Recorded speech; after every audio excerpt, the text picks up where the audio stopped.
स्वास्थ्याला द्या तुम्ही तुमच्या आयुष्यात पहिला क्रमांक. स्वास्थ्याला द्या तुम्ही तुमच्या आयुष्यात पहिला क्रमांक. गोळ्या औषधांकरता लक्षात ठेवावी लागणार नाही वेळ आणि दिनांक. नमस्कार, मी मिनल भोळे आपणा सर्वांचे या कार्यक्रमात स्वागत करते. आपलं आरोग्य उत्तम असेल तर आपण खऱ्या अर्थाने आनंदी राहून जीवनाचा परिपूर्ण आनंद घेऊ शकतो. आपलं आरोग्य स्वस्थ नसेल तर त्या जगण्याला अर्थ राहत नाही. एक स्वस्थ व्यक्तिमत्वच यशस्वी जीवनाची कल्पना करू शकतो आणि देशाच्या उन्नतीत आपलं योगदानही देऊ शकतो. एका स्वस्थ व्यक्तीचा सकारात्मक प्रभाव दुसऱ्या व्यक्तीवर पडतो, तर एखाद्या अस्वस्थ आणि आजारी व्यक्तीला आपलं आयुष्य व्यतीत करणंच कठीण होऊन बसतं आणि पैसा धन जगातील ऐशो आराम त्याला निरर्थक वाटू लागतात. म्हणून प्रत्येकाला स्वस्थ जीवनाचं महत्व कळायला हवं. आज या ठिकाणी स्वास्थ्याप्रती जागरूक होण्याकरता शिक्षकांच्या उत्तम आरोग्यासाठी घेऊन आलो आहोत. आरोग्याचा मंत्र जपूया, शिक्षकांचे आरोग्य सांभाळूया हा कार्यक्रम. त्यासाठी आज आपण आमंत्रित केलं आहे श्रीयुत दत्ता गायकवाड सर यांना, जे हेल्थ फिटनेस कन्सल्टंट, वक्ता व लेखक आहेत, जे 1987 सालापासून योग व फिटनेस या दोन्ही क्षेत्रात कार्यरत आहेत. ज्यांनी अनेक फिटनेस व हेल्थशी निगडित संस्थांमध्ये प्रशिक्षक म्हणून कार्य केलेले आहे. तसंच विविध मासिकांमधून वर्तमानपत्रातून त्यांनी लेख लिहिलेले आहेत. ते नेहमीच प्रसिद्ध होत असतात. विद्यार्थी, महिला, पालक, शिक्षक, पत्रकार, ज्येष्ठ नागरिक यांच्यासाठी त्यांनी आतापर्यंत हजारो शिबिरे घेतली असून आतापर्यंत त्यांनी राज्य स्तरावरती व राष्ट्रीय स्तरावर अनेक पुरस्कार प्राप्त केलेले आहेत. लॉकडाऊनच्या या कालावधीत दिवस रात्र काम करत असताना आम्हा शिक्षकांना बऱ्याच समस्यांना सामोरं जावं लागलं आणि म्हणूनच आजच्या या सत्राचं हे नियोजन. आज ते लठ्ठपणा, पोट सुटणे, रक्तदाब, मधुमेह, दमा, ऍसिडिटी, सांधेदुखी, मानेचा त्रास, कंबरदुखी, पाय व पावलांचा त्रास अशा अनेक विकारांवरती मार्गदर्शन करण्यासाठी येथे उपस्थित आहेत. मी त्यांचं आपणा सर्व शिक्षकांच्या वतीने स्वागत करते आणि कार्यक्रमाला सुरुवात करते. सर नमस्कार. नमस्कार सर, आम्ही आता सगळ्यात पहिला प्रश्न तर तुम्हाला हा विचारणार आहे की लॉकडाऊनचा हा कालावधी आहे आणि या कालावधीत आम्ही शिक्षकांनी खूप मेहनत केली आहे. म्हणजे इतरांना काही वाटू दे, पण आम्ही रेग्युलर शाळेमध्ये जसे शिकवतो त्याही पेक्षा डबल मेहनत खरं तर घरातल्या या ऑनलाईन शिक्षणामधून होते आहे. तर मला हे विचारायचं आहे की हे जे घरातून आम्ही शिक्षण देतोय आणि बैठक काम सगळं आता चालू आहे, तर त्याच्यासाठी एक आम्ही तंदुरुस्त राहण्यासाठी, स्वस्थ राहण्यासाठी काय काळजी घेतली पाहिजे? सगळ्यात अगोदर मिनल मॅडम, आपले खूप खूप धन्यवाद की आपण मला ही संधी दिली. त्याचबरोबर आज या ठिकाणी जितके शिक्षक उपस्थित आहेत किंवा हा कार्यक्रम झाल्याच्या नंतर जे शिक्षक हा कार्यक्रम रेग्युलर पाहतील त्या सगळ्यांनाही माझा विशेष नमस्कार. कारण मी अशा लोकांसाठी कार्यक्रम करतोय की ज्या लोकांनी आम्हाला घडवलं, जी लोक एक नवीन संस्कृती घडवतात. आज आमच्यासारखे अनेक युवक तुम्ही घडवले, त्यांच्यावर संस्कार केले, त्यांना शिक्षित केले. शिक्षकांचा फार मोठा रोल आहे समाजाच्या प्रगतीमध्ये. तर अशा शिक्षकांच्या आरोग्यावरती काहीतरी करता यावं ही माझी आधीपासूनची इच्छा होती. मी अनेक कार्यक्रम याच्या पूर्वी केलेले आहेत आणि आता तर सरळ तुमच्याशी जोडूनच मी याच्या पुढे हे कार्यक्रम करणार आहे. मला खूप आनंद वाटतो या गोष्टीचा.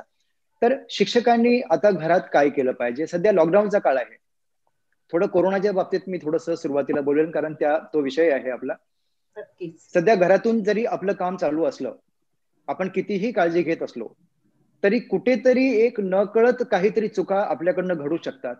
मी अनेक ठिकाणी बघतोय की आज कोरोनाची भीती असलीच पाहिजे थोडीशी, पण ती इतकी भीती नको की त्याच्यामुळे कोरोना नसतानाही आपण उगाच मला कोरोना होईल का ह्या भीतीनं आपण त्रासू किंवा ही भीती आपल्याला वाटत राहील. तर एवढी भीती बाळगता कामा नये. पण त्याच ठिकाणी अरे काही नाही, कोरोना मला काही होणार नाही, असं एक बिनधास्तपणा पण अनेक वेळेला अनेकांच्या लोकांच्या मनामध्ये येतो. दोन टोकं असतात. तर या विषयाला गांभीर्यानंच आपल्याला बघायला पाहिजे. जसं लॉकडाऊन सुरू झाला होता, मला वाटतं साधारण एक 18-19 मार्चच्या नंतर हे जे हळूहळू सुरू झालं, तेव्हा सुरुवातीला जी काळजी आपण घेतली होती, आपले नरेंद्र मोदी सर यांनी खूप सगळं, मुख्यमंत्री आहेत, सरकारने अतिशय सुंदर आयोजन केलं.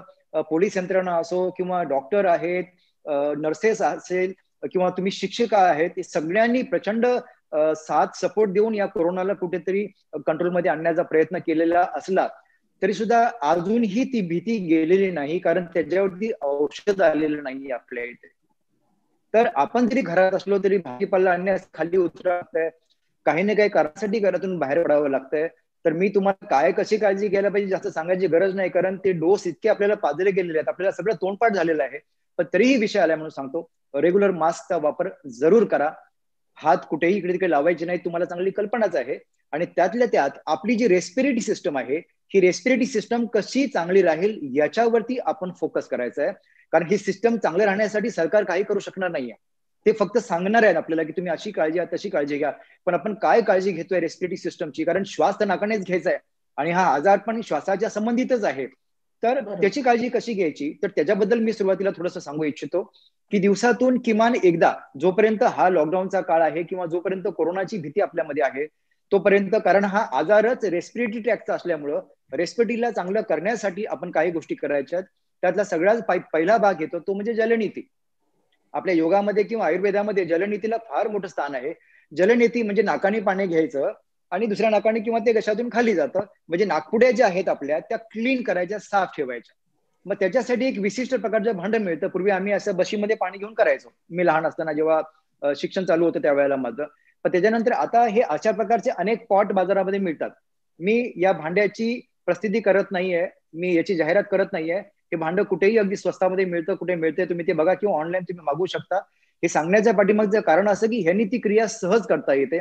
अनेक लोकांना जलनीती करायची म्हटली की भीती वाटते की डोक्यात पाणी तर चढणार नाही ना, मेंदूत तर पाणी जाणार नाही ना, किंवा मला झटका लागतो, मला झिंजेण्या येतात, मला भीती वाटते वगैरे वगैरे. तर हे एक भांडं असं आहे की तुम्ही नीट बघताय की याचा एक निमुळता भाग आहे.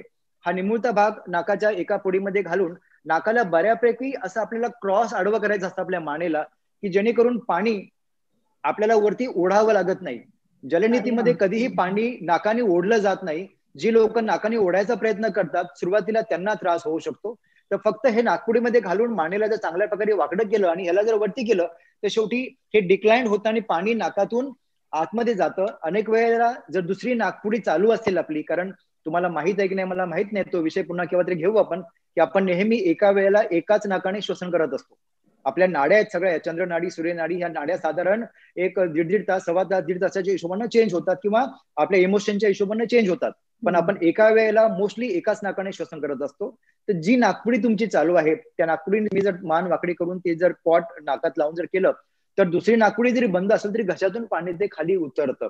म्हणजे नाकपुडी जी आहे आपली, नोस्ट्रल जे आहे ते क्लीन होतं. कारण कुठलाही विकार होताना बघा ना, आपल्याला सांगितलंय की तोंडाला हात लावू नका, नाकाला हात लावू नका, कानाला किंवा डोळ्याला हात लावू नका. हे सगळं आता गेले आपण 7-8 महिने सगळं ऐकतोय. का लावू नका, तर कुठेतरी हाताला ते कोरोनाचे विषाणू किंवा लागून ते नाकातूनच आतमध्ये जाऊन तिथे कुठेतरी चिटकून बसतात आणि मग ते फुफ्फुसामध्ये जातात आणि हा पुढचा मग सगळा गोंधळ सगळा होऊन जातो. तर ही जलनीती सगळ्यांनी किमान दिवसातून एकदा तरी करायची आहे. जर कोणी करत नसेल सिरियसली तर प्लीज करा. जर कोणाला अजून कोरोनाचा त्रास झालेला नाहीये त्यांनी आवर्जून करा, की जेणेकरून तुम्हाला पुढे घाबरायची काही गरज नाही. तर यांनी काय होतं की नाकपुडी जी आहे आतून ती क्लीन होते. जरी एखादा विषाणू काय असेल वगैरे तर तो निघून जातो. तर या भांड्यामध्ये साधारण कोमट पाणी घ्यायचं असतं, थोडंसं मीठ टाकायचं. त्या कोमट पाण्याने मीठ का, तर बॉडीचं जे टेम्परेचर आहे आपल्या त्या टेम्परेचर लेवलचं ते पाणी असतं. शरीर हे थोडंसं ना मिठासारखं असतं, म्हणजे आपल्या घाम बघा मिठासारखा असतो किंवा लघवी आहे, तर थोडंसं त्याच्यामध्ये सॉल्ट नेहमी असतं. तर ते बॉडीच्या टेम्परेचरचं जर पाणी घेतलं तर ते फार चांगल्या रीतीने काम करता येतं. तर ही जलनीती छानपैकी करून घ्यायची. जलनीती करून झाली की एकदा उजव्या नाकपुडीने घेऊन झालं, पुन्हा डाव्या दोन्ही नाकपुडीने छानपैकी करायचं, भांडं बाजूला ठेवून द्यायचं आणि नाक चांगलं शिंकरून घ्यायचं. म्हणजे पाण्याचे थेंब जर कुठे नाकात राहिलेले असतील तर ते उच्छ्वास, वेगाने उच्छ्वास केल्यामुळे नाक शिंकरणं म्हणजे आपण जोरात श्वास बाहेर सोडतो, त्याने ते निघून जातात. त्याच्यानंतर आता ही झाली सुरुवातीची क्रिया. याच्यानंतर 2 क्रिया अजून आपल्याला करायच्या असतात, की हात चांगले चोळून साफ करायचे, ड्राय करायचे असतात, एकदम गरम करायचे हात. आणि मग आपल्या कपाळावरून तो हात गोलाकार आपला फिरवायचा असतो, कपाळावरून आणि गालावरून वगैरे. कारण जरी जलनीती केली, जरी नाक पूर्ण जरी शिंकरलं तरी काही थेंब जर पाण्याच्या आत राहिले असतील ते जर नाही सुकले किंवा बाहेर पडले तर मग सायनसचा त्रास होणं किंवा डोकं दुखायला लागणं असे प्रकार होऊ शकतात. अनेक लोकांना बघा आंघोळ करून आल्याच्या नंतर डोकं दुखायला लागतं किंवा थोडासा त्रास, शिंका सर्दीचा त्रास येतात. होतो, शिंका येतात. तो हाच एक प्रकार बरोबर. असतो की आपल्याला ते आतलं पाणी बाहेर काढता येत नाही. तर त्याच्यासाठी आपल्या शास्त्रात 2 गोष्टी सांगितल्या आहेत. एक आहे त्याला म्हणतात कपाल रंध्र धोती. कपाल म्हणजे कपाळावरती हाताने चांगलं मसाज करायचं, पुन्हा हाताला गरम करायचं आणि पुन्हा कपाळाला छानपैकी मसाज करायचं. म्हणजे या ठिकाणी एक थोडी कॅव्हिटी आहे, खाली भाग जिथे आहे त्या ठिकाणी पाण्याचे जर काही थेंब किंवा काही छोटी स्पॉट राहिले असतील तर ते सुकून जातात. आणि त्याच्यानंतर दुसरा भाग म्हणजे कानाचा, की करंगडी कानामध्ये घालायची आणि छानपैकी हात त्याचा गोलगोल फिरवायचा, की त्या बोटाच्या गरमीमुळे कानामध्ये किंवा आतल्या भागामध्ये जर काही थोडंसं राहिलं असेल पाण्याचे थेंब किंवा बारीक सारीक काही, तर ते सुकून जातं, ड्राय होतं आणि मग डोकं दुखणं किंवा शिंका येणं किंवा असे त्रास आपल्याला होत नाहीत. तर त्याला म्हणतात कर्णरंध्र धोती. म्हणजे जलनीती अगोदर करायची, त्याच्यानंतर कपालरंध्र धोती आणि कर्णरंध्र धोती. आणि ही गोष्ट आपण घरी सहजतेने करू शकतो, काहीही विशेष शिकण्याची गरज नाही. कारण सोपा प्रकार आहे. फक्त सुरुवातीला एकदा ते नीट छानपैकी करून घ्यायचं आणि पाणी कुठून खाली उतरतंय, घशातून उतरलं तरी घाबरायचं कारण नाही. पोटात जरी गेलं तरी पोटामध्ये एक जठराग्नी जो आपला आहे तो इतका जबरदस्त असतो की तो लोखंडालाही पिघळवू शकतो. आणि त्यामुळे सर ते त्याची काही ठराविक वेळ आहे का, म्हणजे कुठल्या नाही, वेळी अजिबात करायचं नाही. असेल? सकाळी सकाळी उठल्याच्या नंतर करायचं. मी येतो त्या अच्छा. गोष्टीवरती. ओके. तर हे एकदा तुम्हाला सकाळी करायचं आहे. एकदा जलनीती छानपैकी करून झाली की त्याच्यानंतर आपल्याला स्टीम घ्यायची असते. आता ओके. स्टीम का घ्यायची, की जलनीती आपण केल्यामुळे काय झालं की या जे रोड आहे आतमध्ये, जो रस्ता जो आहे एक नॉस्ट्रलचा, तो क्लीन झाला. पण त्याच्या आतमध्ये कुठे इकडे तिकडे जर असा विषाणू जाऊन बसला असेल तर तो ते निघणं शक्यच नाही, कारण तिथपर्यंत आपला बोट जाऊ शकत नाही, तिथपर्यंत आपण काही टाकू शकत नाही. मग तो बरोबर. सुकवायचा कसा? तर त्या ठिकाणी वाफेने. आपण जी एक वाफेने खूप चांगला फरक पडतो. काय झालंय मिनलजी, की आपल्यापैकी बऱ्याच जणांना, म्हणजे शिक्षक तर आहेत, हे वेल एज्युकेटेड सगळे आहेत, त्यामुळे ते शिक्षक आहेत. तर आपण सगळं हे वाचलेलं आहे, आपण सगळं केलेलं, आपल्याला कल्पना आहे. पण आपल्यापैकी अनेक जण माहीत असून पण हे करत नाहीत. इतरांना सांगतात नक्की की तुम्ही स्टीम घ्या वगैरे वगैरे, पण स्वतः करायला आपण जर प्रयत्न केला ना तर लक्षात येईल की स्वतः लोक नाही करत, कारण कुठेतरी हलगर्जीपणा होतोय. तर मला असं वाटतं मिनलजी की या काळामध्ये एक तुम्हाला स्ट्रीम सुद्धा रेग्युलर घ्यायची आहे, किमान दिवसातून एकदा करायची आहे. तुम्हाला अगदी. सकाळी घ्यायचं असेल तर सकाळी खूप चांगलं. सकाळी कोणी करायचं तर ज्यांना ऑलरेडी सर्दीचा त्रास आहे, ज्यांना ऑलरेडी दम्याचा त्रास आहे, ज्यांना ब्रोंकायटिसचा त्रास आहे, त्यांना श्वसनाचा कुठलाही आजार आहे, अशांनी सकाळी उठल्या उठल्या अगोदर करायचं. कारण कफाची जी वेळ असते ती वेळ सकाळची असते. शरीरामध्ये आपली वात प्रकृती, कफ प्रकृती आणि पित्त प्रकृतीचे एक टायमिंग ठरलेले आहेत. तर सकाळची वेळ ही जनरली कफाची असते, दुपारची वेळ असते ती पित्ताची असते आणि संध्याकाळची वेळ जी असते ती वाताची असते. तर सकाळी 4 वाजल्याच्या नंतर कफ शरीरामध्ये मोठ्या प्रमाणात जमायला लागतो आणि आपण झोपेतून जेव्हा उठतो सकाळी 5:30, 6, 6:30 जो काही आपला वेळ असेल त्यावेळेला उठल्याच्या नंतर जर ह्या क्रिया जर अगोदर करून जर घेतल्या तर जो काही कफ थोडा साचलेला आहे, जो कफ तुम्हाला दिवसभराचा त्रास देणार आहे, तो जर सकाळीच जर निघून गेला तर दिवस आपला फार चांगला आणि फ्रेश वाटायला लागतं. तुम्ही हे जर कोणाला रेग्युलर सर्दी असेल तुम्ही ते करून बघा. सर्दी असं म्हणतात की 7 ते 8 दिवस सर्दी टिकते. मी कोरोनाच्या सर्दीबद्दल म्हणत नाहीये, मी आपली नॉर्मल सर्दी. पण या सर्दीमध्ये जर तुम्ही रेग्युलर जलनीती जर केली तर तुमची 7 दिवसाची सर्दी 3ऱ्या दिवशी बरी झालेली असते. पण आपण काय करतो, ह्या नॅचरल गोष्टी न करता आपण कुठेतरी औषधं घ्यायच्या मागे असतो. कुठे सेट्रिझिन घे, सेटझिन घे किंवा काहीतरी त्या सर्दीला दाबून टाकण्याचा, औषधं म्हणजे विकाराला दाबून टाकण्याचा प्रकार. अगदी आणि हे जे मी तात्पुरतं. तुम्हाला सांगतोय आता, हो, हे जे मी सांगतोय ते क्युअर करण्याचा प्रकार आहे. तर जलनीती आधी करून घ्यायची. जलनीती केल्याच्या नंतर जर काही कुठे पाणी राहिलं असेल, समजा कपालरंध्र धोती झाली, कर्णरंध्र धोती झाली, तरी काय उरलं असेल तर स्ट्रीम त्याच्यानंतर घेतल्यामुळे तो जो भाग काय राहिला असेल तोही ड्राय होतो आणि सुकून जातो. या 2 गोष्टी जर तुम्ही जर केल्या तर या कोरोना सारख्या राक्षसाला घाबरण्याची काहीही गरज नाही. कारण बाकीच्या गोष्टी ज्या तुम्हाला करायच्या आहेत तुम्ही ते सगळं करताच आहात. फक्त या 2 गोष्टी मला असं वाटतं की आपल्यापैकी सगळेजण करत नसावेत. एक थोडंसं मला, कारण मी शिक्षकांसाठी खूप कार्यक्रम केलेत आणि खूप कमी प्रतिसाद मिळतो या बाबतीत की नाही सर आम्ही बाकी सगळं करतोय, आम्ही काढे, एवढे काढे लोकांनी प्यायला सुरू केले की काढे पिऊन पिऊन लोकांना जुलाब व्हायला लागले. लोकांना अंगावरती म्हणजे गरमी वाढायला लागली, कारण सगळे जे काढे तुम्ही बघा सगळे गरम पदार्थ आहेत त्याच्यामध्ये. आज आपण हळदीपासून किंवा जे पदार्थ घेतोय ते आहे, काढा फार चांगला आहे, पण त्याचं सेवन करायचं किती? रोग प्रतिकारक शक्ती काढा पिऊन वाढत नसते. रोग प्रतिकारक शक्ती ही कायम वाढवून ठेवावी लागते, ती हळूहळू वाढत असते. रोग प्रतिकारक शक्ती आपल्या दिनचर्येवर डिपेंड असते, आपल्या झोपेवर डिपेंड असते, आपण किती खातो त्याच्यावर डिपेंड असते, आपलं आरोग्य किती, आपण औषध गोळ्या रोज किती घेतो त्याच्यावर डिपेंड असते. तर नुसते काढे घेऊन चालणार नाहीये, काढा घ्यायचाच आहे. जो सरकारने प्रोटोकॉल दिलेला आहे तो 100% पाळायचा आहे, त्याच्याबद्दल काही वाद नाही. पण त्याच्याबरोबर आपण आपली काळजी काय घ्यायची, तर इथे जलनीती मी सांगितली ती एक गोष्ट करायची आणि स्टीम एकदा घ्यायची. जी लोक कामाला घरातून बाहेर पडतायत त्यांनी स्टीम 2 वेळा घ्यायची, 2 वेळा सकाळी घ्यायची. उठल्यानंतर एकदा घ्यायची आणि बाहेरून घरी आल्याच्या नंतर एकदा घ्यायची. अगदी. पण जे घरातच बसून आहेत, जे बाहेर जाणंच नाहीये, त्यांनी मात्र सकाळी एकदा दोन्ही गोष्टी केल्या तरी खूप तेवढ्या पुरेशा आहेत. तर हा भाग झाला की कशी काळजी घ्यायची त्याच्याबद्दलचा. सर आता मिळेल बोला हां. बोला. यानंतर त्यालाच त्याच्या अनुषंगाने मला असं विचारावंसं वाटतं, की आता आम्ही शिक्षक जे आहेत ते हो ऑनलाईन जरी शाळा बंद असल्या तरी शिक्षण हो चालू आहे. ऑनलाईन हो शिक्षण आता तिकडे चालू आहे. तर हो त्याची आम्ही सगळी तयारी करतो, ते तास घेतो आणि रात्रीच्या वेळेस बसून आम्ही व्हिडिओ तयार करतो. म्हणजे आता कसं झालंय, की जे रेग्युलर आमचं जे शेड्यूल होतं, ते सगळं आमचं बिघडलेलं आहे. तर हम्म, शिक्षकांनी त्यांची हो दिनचर्या कशी ठेवायला पाहिजे आणि त्यांची झोप किती असायला हवी? या 2 बर प्रश्नांची उत्तरं जरा नक्कीच. मिळाली तर. सगळ्यात महत्वाचा भाग, आपण लॉकडाऊन मध्ये असो किंवा आपण रेग्युलर डेला असो, ज्यांनी झोपेची आणि उठायची आणि झोपायची वेळ चुकवली नाही त्यांना घाबरायचं काहीही कारण नाही. पण आता लॉकडाऊन आहे म्हणून कित्येक लोक निवांत उठायला लागले. सर आता सगळं लॉकडाऊन शेड्यूल आहे, काही लोकांचं बदललं. काम लवकर सुरू झालं म्हणून लवकर उठायला लागलं. तर मला असं वाटतं की जग बाहेरचं बदललंय, तुम्हाला बदलण्याची गरज काहीच नव्हती. आज पूर्वी मी सकाळी 3:30 वाजता उठायचो, म्हणजे माझा उठायचा सकाळचा वेळ तो आहे. आज सुद्धा मी सकाळी 3:30-4 वाजता उठतो, मला कुठे जावं लागत नाही, पण माझी उठायची सवय आहे. मग उठून काय करायचं, तर करायला खूप काही आहे. पण आता पुढे काही कामच नाहीये म्हणून लोळत पडून राहा वगैरे, हा जो एक गोंधळ जो माजलेला आहे, किंवा एक एक एक चांगली लाईफस्टाईल असताना शाळा कॉलेज सुरू होती तेव्हा घरातून शिक्षक 5 ला उठायचं, तयारी करायची, 7च्या शाळेला पोहोचायचं, किती डिसिप्लिन, किती सुंदर लाईफ होतं. त्या डिसिप्लिनचा सगळा अक्षरशः गोंधळ घातला. तुम्हाला मी एक साधं उदाहरण देतो. मी साधारण मला वाटतं 25 वर्षापूर्वी माझे एक मेंबर आहेत, त्यांचे मी नाव घेत नाही, फार मोठी लोक आहेत. त्यांचा मुलगा बाहेरगावी पडायचा, मुलगा होता 7वीला, 7th स्टँडर्डला, आणि वर्षातून तो मुलगा 2 महिने घरी यायचा मुंबईला. आता तिथे मुलाचं रुटीन असं होतं की त्याला सकाळी 5 वाजता उठवायचे, 5 वाजता उठवायचे, मग सगळी तयारी करा, हे करा हॉस्टेलमध्ये, त्यामुळे इतकं डिसिप्लिन रुटीन. आणि इथे आल्याच्या नंतर त्याची आई त्याला उठू देत नसे सकाळी.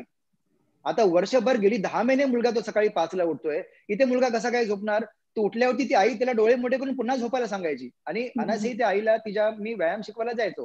तर 1-2 वेळा मी बघितलं, त्यांना म्हटलं की मॅडम का तुम्ही असं करताय? नाही, जरा त्याला आराम मिळाला पाहिजे. म्हटलं कशाला आराम मिळायला हवा? नाही, तिकडे त्यांना रोज उठवतो ना. म्हटलं मग त्याची ती लाईफस्टाईल झाली, आता तुम्ही त्याला आळशी बनवताय. ही तुम्ही त्याची टेंडन्सी ती, सगळ्या आयांची असते नाही सर. नाही अतिशय मोठा नाही, हा हा हा ही टेंडन्सी नाही. मला असं वाटतं की माफ करा, तो शब्द चांगला वापरत नाही, हे आपलं एक मानसिकतेचं दुर्दैव आपण त्याला म्हणू. कारण अतिशय चुकीचा गोंधळ आहे की जिथे एक अतिशय उत्तम दिनचर्या चालू असताना एखादं कोणीतरी ममतेपोटी त्या दिनचर्याची वाट लावायचा प्रयत्न करतं, आणि एकदा का मूल ते उशिरा झोपायला उठायला लागलं की मग ते रात्री त्याला मग लवकर झोप येत नाही, मग रात्री मुलाचं जागरण, म्हणजे जिथे वेळेवर झोपणं चालू होतं तिथे 3-4 तास पुढे गेले. सगळं जिथे सकाळी डिस्टर्ब. बाळ ते लवकर नाही उठत होतं, नाही. म्हणजे तुम्ही किती गोंधळ घालताय. म्हटले आपण आपण एक आता सध्याची मिनल जी तुम्हाला मला सांगायला आश्चर्य वाटतंय की आताचा सगळ्यात मोठा जो विकार कुठला असेल ना सध्याच्या काळामध्ये, त्या विकाराचं कारणच तुमची लाईफस्टाईल आहे.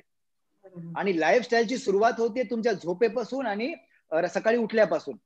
तर या 2 गोष्टी, आता एक दुसरा एक मेसेज इतका चुकीचा पसरलेला आहे की सगळ्यांनी 7 ते 8 तास झोपलंच पाहिजे, 7 ते 8 तास झोपलंच पाहिजे, एकच सूर लावलेला आहे. मला आश्चर्य वाटतं की 7 ते 8 झोपलं पाहिजे हा मेसेज अर्धवट का लोकांपर्यंत लोक पोहोचवत आहेत. 7 ते 8 तास झोपणं महत्वाचं नाहीये, तुम्ही किती वाजता झोपता ते महत्वाचं आहे, पण ते कोणी सांगायलाच तयार नाही. आज मी तुम्हाला सांगतो, आज जे शिक्षक कार्यक्रम बघतायत, रात्री तुम्ही 1 वाजता झोपा, दुपारी 1 वाजता उठा, आणि 1 वाजता उठल्याच्या नंतर तुम्ही किती फ्रेश तुम्हाला वाटतंय मला तुम्ही सांगा. 12 तास झोपल्यानंतर सुद्धा, जिथे 7 तास 8 तास झोपून तुम्ही किती फ्रेश असता, 12 तास झोपून तुम्हाला असं वाटेल की खूप थकलाय, खूप आळस आहे, खूप बॉडी पेन करते वगैरे एवढा. मग काय एवढा होते एवढी वेळ झोप घेतल्याच्या नंतर? तर झोपेचे हवर्स जे आहेत ना मिनलजी, हा हवर्स मोजायचे नसतात. आपल्याला झोप रात्री 10 ते सकाळी 4 या काळातच झोप पूर्ण होते. शरीर शुद्धीचं काम, बॉडीला एक रिकव्हरी करण्याचं काम, हे सगळं काम हे 10 वाजल्यापासून ते 4 वाजेपर्यंतच होतं. याच्यावरती रिसर्च झालेला आहे. आपलं लिव्हर जे बॉडीमध्ये खऱ्या अर्थानं काम करतं, हे काम 10 वाजल्यापासून ते 2-3 वाजेपर्यंत करतं. म्हणजे 4 पर्यंत मी 1 तास पकडला, तर 10 ते 4 जी 6 तासाची झोप जर आपल्याला जर मिळाली, तर ती झोप तुमची रात्री 1 ते दुपारी 1 12 तासाच्या झोपेपेक्षा जास्त महत्वाची ठरते. कारण कसं आहे मॅडम, मिनलजी, तुम्हाला आता भूक लागलेली आहे, तुम्हाला आता अन्नाची गरज आहे. तुम्हाला मी आता ती न देता तुम्हाला 4 तासांनी जर दिली, तर तुम्ही म्हणाल की 4 तासांनी माझी भूक आता मेली. असं होतं बघा, आपण जर जेवणाची वेळ जर नक्कीच डावलली तर भूक नक्कीच. आपली हो. मरून जाते. आता बरोबर. भूक डावलली, आता आता सांगा मला एक सिंपल फंडा, की भूक मेली म्हणजे नक्की काय झालं? तर शरीराला त्यावेळेला त्या अन्नाची गरज होती, ती नाही भागल्यामुळे शरीराकडूनच ऊर्जा घ्यायला सुरुवात केली. त्याला किटॉन बॉडीज असं म्हणतात. तो फार जरा वेगळा विषय येतो. म्हणजे डायबिटीज मध्ये कसं होतं, शरीराला ऊर्जा नाही मिळाली की मग शरीर आपल्या मसललाच खायला लागतं.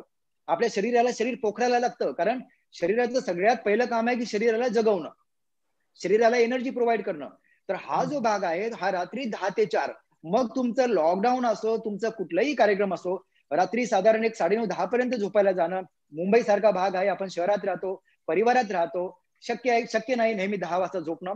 पण अगदीच उशीर जरी झाला तरी 10-10:15 पर्यंत तुम्ही बेडवरती गेलात, अर्धा पाऊण तासाने झोप, अगदी 11ला तुम्ही जरी झोपलात तरी 11 ते सकाळी 5 वाजेपर्यंत जरी झोप तुम्हाला मिळाली मिनलजी, तर मला वाटतं हा अतिशय चांगला भाग आहे.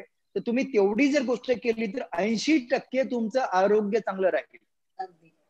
आज तुमची झोप नीट होत नाहीये, तुम्ही रात्री वेळेवर झोपत नाहीये, रात्री 11:30, 12, 1. आता याची कारणं बघाल तर कारणं इतकी विचित्र असतात. सगळ्यात सोपं आणि एक कारण काय माहितीये का तुम्हाला? झोप येत नाही मग काय करू, मग मोबाईल वरती असते. झोप येत नाही काय करू, टीव्ही बघत असते. झोप येत नाही काय करू, पुस्तक वाचत असते. आता पुस्तक वाचताना, टीव्ही बघताना, मोबाईल बघताना डोळ्यावर जो तुमच्या ताण पडतो, आता हे एक शास्त्रामध्ये कुणीतरी चालू केलं होतं की डोळ्याला ताण पडला, डोळे थकले की मग झोप येते म्हणून. म्हणजे खरं तर हा विचित्र प्रकार. आता कुठलीही गोष्ट बघण्यासाठी, कुठलीही गोष्ट वाचण्यासाठी आपल्या डोळ्यावरती लाईट जावी लागते ना अगोदर, आपल्याला जागा राहायचंय.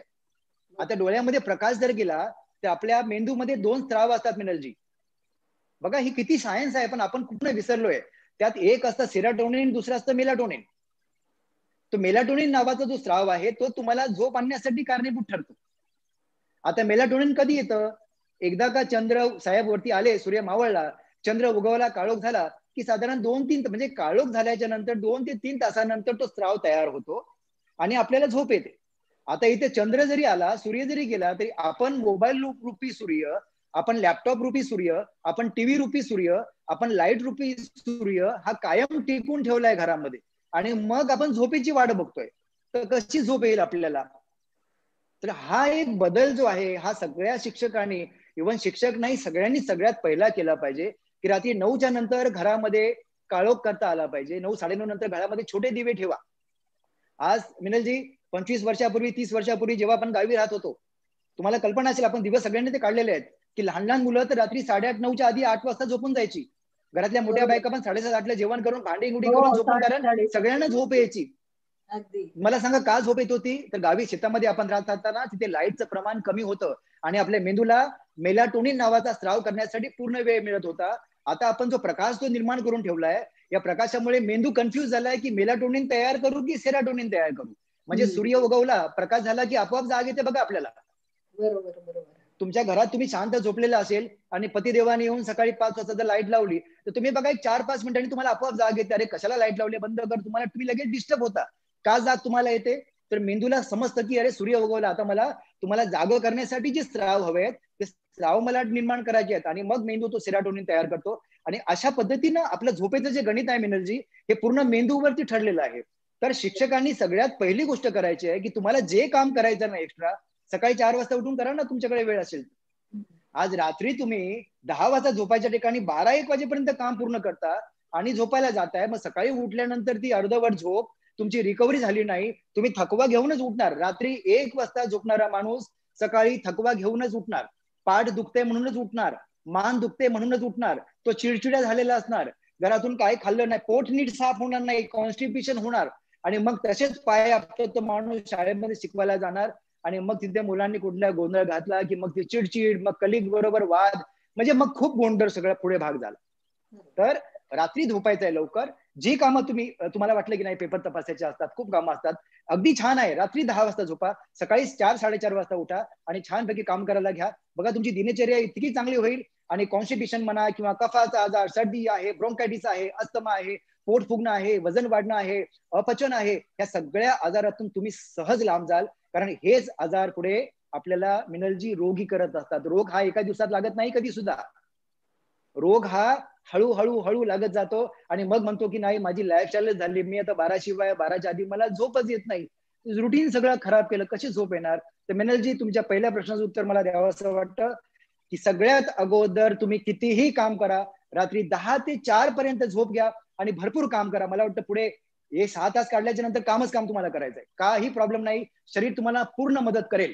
पण जर वेळेवर झोपणार नसाल तर शरीर तुमची साथ देणार नाही, आणि मग औषध गोळ्या मागे मग त्या डॉक्टर लोकांची कमी नाही या जगामध्ये आपल्या मिळत. नक्कीच सर. असं आहे. सर आणखीन एक की आम्ही शाळेमध्ये शिकवत असताना उभं राहून शिकवतो म्हणजे, आणि आता जर तुम्ही बघितलं ना तर बहुतेक शिक्षक म्हणजे आता माझ्याही स्टाफमध्ये म्हणा किंवा इतरत्र पण मी ऐकते की पाय दुखतायत पाय दुखतायत. म्हणजे मला आधी वाटलं की अरे आपलं वजन असेल म्हणून पाय दुखतायत की काय, पण नाही, पाय दुखतात म्हणजे कारण काय उभं राहून शिकवतो आम्ही. अगदी म्हणजे लागोपाठ आम्हाला लेक्चर्स असतात तर आम्ही उभं राहून शिकवतो. तर उभं राहून शिकवताना मग आम्हाला हा जो त्रास होतो तर तो जर कमी करायचा असेल तर असं काही आहे का की बाबा हो हो, नाही अगदी पाय अगदी. दुखायला लागले आहेत तर काय करता नाही, येईल म्हणजे? नक्कीच नक्कीच. मिनलजी, मी त्याच्यासाठीच मी आहे. या नक्की. सगळ्या लहान लहान गोष्टी सांगण्यासाठीच मी आहे. आणि तुमचा प्रश्न खूप चांगला आहे. मला वाटतं हा प्रश्न तुमचा एकटीच नाही, जगातल्या करोडो सगळ्या शिक्षकांचा प्रश्न आहे. शिक्षकांचा आहे. हो. आता आपण थोडस याच्यातलं सायन्स बघू. काय होतं की जेव्हा आपण उभे राहतो त्यावेळेला हृदयाचं काम काय आहे, तर शुद्ध रक्त आपल्या पूर्ण शरीराच्या कानाकोपऱ्यापर्यंत पाठवायचं, आणि अशुद्ध रक्त पुन्हा, ज्याला आपण निगेटिव्ह प्रेशर म्हणतो, हे पुन्हा हृदयाकडे मागवून घ्यायचं. हे हृदयाचं काम आहे. म्हणजे एकच काम कंटिन्यू चालू असतं की रक्त शुद्ध करायचं, बॉडीला द्यायचं, बॉडीकडून अशुद्ध रक्त घ्यायचं, पुन्हा त्याला शुद्ध करायचं. म्हणजे सर्क्युलेटरी सिस्टम ही दिवस रात्र 24 तास आपलं काम करत असते. आता याच्यात असं होतं की ज्या वेळेला आपण झोपलेलं असतात तेव्हा आपण ग्रॅव्हिटीच्या लेवलला असतो, पण जेव्हा आपण उभे असतो त्यावेळेला ग्रॅव्हिटी असल्यामुळे रक्त वरून खाली वेगाने येत असतं पायाच्या दिशेनं, पण पायाकडून रक्त वर लवकर जात नाही. हा एक भाग महत्वाचा. दुसरा भाग, शिकवताना आपल्या हालचाली फार कमी असतात. आपण एकदम जड झाल्यासारखे पायावर उभे राहून शिकवत असतो, तर पायामध्ये जे एक अशुद्ध रक्त आहे ते रक्त हृदयाकडे न गेल्यामुळे हळूहळू पायाच्या नसा ज्या आहेत ना त्या फुगायला लागतात. आता आपल्याला जेव्हा त्या नसा फुगलेल्या दिसतात त्या प्रत्यक्षात खूप फुगल्याच्या नंतर दिसतात, पण त्याच्या कितीतरी वर्ष, कितीतरी महिने अगोदर त्या नसांवरती कंटिन्यू त्या रक्ताचं प्रेशर बनत असतं, आणि त्याच्यामुळे आपले पाय दुखत असतात. मग काय करायचं? आता शिकवायचं नाही का? तर नक्की शिकवायचं. मग शिकवायचं कसं? तर ज्या वेळेला आपण शिकवता पायाखाली प्रत्येकानं कमीत कमी एक 6 ते 7 इंचाचा एक छोटासा पाठ शाळेमध्ये ठेवायला पाहिजे असं मला वाटतं. आता पाठ का ठेवायचा? जेव्हा आपण दोन्ही पायावर उभे असतो त्यावेळेला पाय आपले सरळ असतात, पूर्ण वजन आपल्या कमरेवरती असतं, लोअर बॅकवरती. लोअर बॅकला प्रचंड टेन्शन चालू असतं. ज्या वेळेला आपण एक पाय समजा आपण त्या एक 5 किंवा 6 इंचाच्या टेबलावर ठेवला तर आपले हिप जे आहेत ते हिप आपोआप फ्लॅक्शनला जातात, आणि सगळ्यात अगोदर म्हणजे पायाच्या दुखण्याला कंबर जी जबाबदार ठरत असते त्या कमरेला विश्रांती मिळायला चालू होते. कारण एकदा का तुम्ही पाय वरती उचलला की हिप फ्लॅक्शनला गेल्यामुळे कमरेचा ताण कमी होतो. तर एकदा एका पायाखाली तुम्ही टेबल ठेवा, थोड्या वेळ झाल्याच्या नंतर पुन्हा दोन्ही पायावरती उभं राहून तुम्ही शिकवा, त्याच्यानंतर पुन्हा तुम्ही दुसऱ्या पायाच्या खाली तो टेबल घ्या. एक 5 ते 6 इंचचा टेबल एक छोटासा आपला पाठ कसा घरामध्ये असतो असा पाठ करून ठेवायचा. हे जर करता आलं तर खूप चांगली गोष्ट आहे. काही लोकांना थोडं लाजिरवाणं वाटतं की शाळेमध्ये काय नखरे हे पाठाचे वगैरे. ते जर नाही करता आलं काही प्रॉब्लेम नाही. तुम्हाला 1 तास उभं राहायचं असतं, आपण शिकवतो उभे राहून किंवा बसून, दोन्ही गोष्टी करता येतात. तर काही वेळ आपल्याला उभं राहून शिकवायचं आहे, काही वेळ तुम्हाला बसून शिकवायचं. सातत्यानं जर तुम्ही उभे राहून जर शिकवत असाल तर जो पायावरती ताण पडणार आहे तो ताण तुमचा कमी होणार नाही, तो ताण तुमचा तेवढाच बनणार आहे. तर बसण्या उठल्यामुळे काय होतं की बसल्यामुळे पूर्ण भार पायावरचा कमी होतो, आणि भार फक्त पायाच्या खाली पोटऱ्या ज्या असतात त्या थोडंसं, कारण वजन पूर्ण तुमच्या चेअरवरती असतं, त्यामुळे तुमच्या पाठीला सुद्धा पूर्ण विश्रांती मिळते. म्हणजे जर 40 मिनिटाचा तुमचा जर पिरियड असेल तर त्यातले 15 ते 20 मिनिटं तुम्ही उभे राहून शिकवा, 15 ते 20 मिनिटं तुम्ही बसून शिकवा. आणि हे करून झाल्याच्या नंतर जेव्हा तुम्हाला दुसरा पिरियड असतो, मला वाटतं त्याच्यामुळे एक 5 मिनिटाचा काळ तुम्हाला मध्ये मिळत असावा, त्यात तुम्ही चहा पाणी करणं किंवा एखादं पुस्तक घेणं किंवा चिटचॅट नाही करणं, जे सर, काही तुमचं जे शक्य काय नाही. असेल. एका वर्गातून दुसऱ्या वर्गात लगेच जावं लागतं. हा, बरं, हरकत नाही. मग ही उठबस लागोपाठ जर आपण असतात. जर हरकत नाही, जर ही उठबस जर केली तर तो पायाचा ताण बऱ्यापैकी कमी होतो. आता हे झालं शाळेतलं. आता शाळा संपली, तुम्ही घरी आलात, एक गोष्ट तुम्हाला 100% समजलेली आहे की पायामध्ये रक्त हे साचून राहतं ग्रॅव्हिटीमुळे, त्यामुळे आपले पाय दुखतात किंवा पाय सुचतात. घरी गेल्यानंतर फ्रेश व्हायचं, तुमचं जे काही रुटीन झालं करून, हाताय वगैरे स्वच्छ धुवून, आंघोळ जो काही तुमचा नियम आहे झाल्याच्या नंतर भिंतीच्या जवळ जायचं किंवा बेडवरती जायचं, पायाच्या खाली 4 ते 5 उश्या ठेवायच्या. डोक्याच्या खाली आपल्या नेहमी एक उशी असते, पायाला वर करायचं. मग तुम्ही जमिनीला झोपून भिंतीला पायावरती करा, जसं काटकोनामध्ये करा, किंवा तुम्ही बेडवरती झोपून तुम्ही पायावरती करा, किंवा आता घरी आपण कसेही पडतो लोळत असतो, घरी तुम्ही खाली जमिनीवरती झोपा आणि सोफ्यावरती पाय सरळ करा वरती. तर कुठेतरी पायाला जर तुम्ही गुरुत्वाकर्षण शक्तीच्या वरती जर अपोजिट जर आणलं, पाय जर इन्क्लाइन केले, एक 45 च्या 90च्या अँगलला जर पाय जर आपण आणले, ब्लड सर्क्युलेशन सगळं पायाकडनं पोटाच्या दिशेनं येतं. याचा सगळ्यात मोठा फायदा म्हणजे तुमचं पचन चांगलं होतं. एक लक्षात घ्या, पचनासाठी सुद्धा ही सिस्टम अतिशय चांगली आहे. कारण सकाळी उठल्यापासून घरी संध्याकाळी येईपर्यंत आपण काही ना काही खातच असतो, त्यामुळे पोटामध्ये बरंच काही साचलेलं असतं. तर हे 15 ते 20 मिनिटं तुम्ही जरी घरी येऊन तुम्ही असा जरी पडलात, जमिनीवरती झोपा, सोफ्यावरती पाय करा, जमिनीवरती झोपा, खुर्चीवरती पाय करा, जमिनीवरती झोपा, वरती भिंतीला पाय लावा. जमिनीवर झोपायचा काही त्रास असेल तर तुम्ही बेडवरती झोपा आणि वर पाय, जेवढे पाय तुम्हाला वरती करून टेकून ठेवता येतील भिंतीला तेवढे टेकून ठेवा. तुमच्या पाय दुखीचा जो प्रॉब्लेम आहे तो 100% सहज निघून जाईल. सर, आणि आणखीन असं पण सांगितलं जातं ना, ते गरम पाण्यामध्ये थोडंसं मीठ टाकून त्याच्यात पाय करा. हे काय गरम पाणी मॅडम काय करतं, गरम पाण्यात पाय टाकल्यामुळे पायाला शेक मिळतो, शेक मिळाल्यामुळे सर्क्युलेशन. मग आता गरम पाणी तुम्हाला रोज उठून कोण करून देणार? हे तुम्ही 2 दिवस किंवा 3 दिवस कराल, मग त्यानंतर गरम पाणी करायलाच कंटाळा येतो. आपल्याकडचं एक रुटीन सगळं ठरलेलं असतं नाही का? बरोबर, कळलं का? हा, कोण आता स्वतः करून घ्यायचा कंटाळा, घरच्याला सांगावं तर तोही म्हणेल की आता झाले ना बरं, कशाला हवंय वगैरे. तर लोकांना त्रास देण्यापेक्षा हे किती सोपं आहे बघा ना, पाय वर करून पडायचंय तुम्हाला. बरोबर, तुम्ही झोपलेले आहात ती तुम्हाला विश्रांतीच मिळते पायावरती केल्यामुळे. आणि अगदी सहज शक्य आहे. सहज शक्य आहे, फक्त गरज आहे ती करण्याची.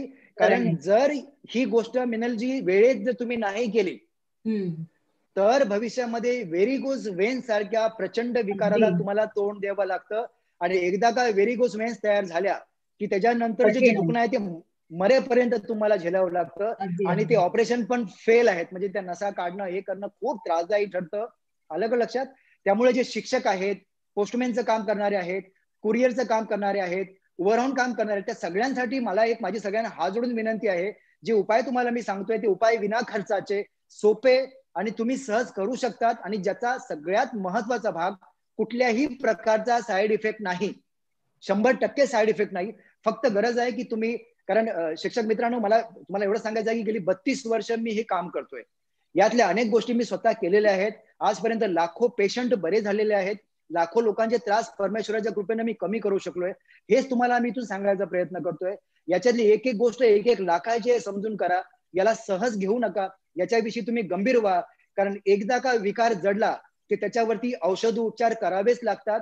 आणि औषध उपचार हे सोल्युशन नाही कायमस्वरूपी. एक औषध उद्या 4 नवीन विकार जन्माला घालतं, हे आतापर्यंत सगळ्यांना कळून चुकलेलं आहे.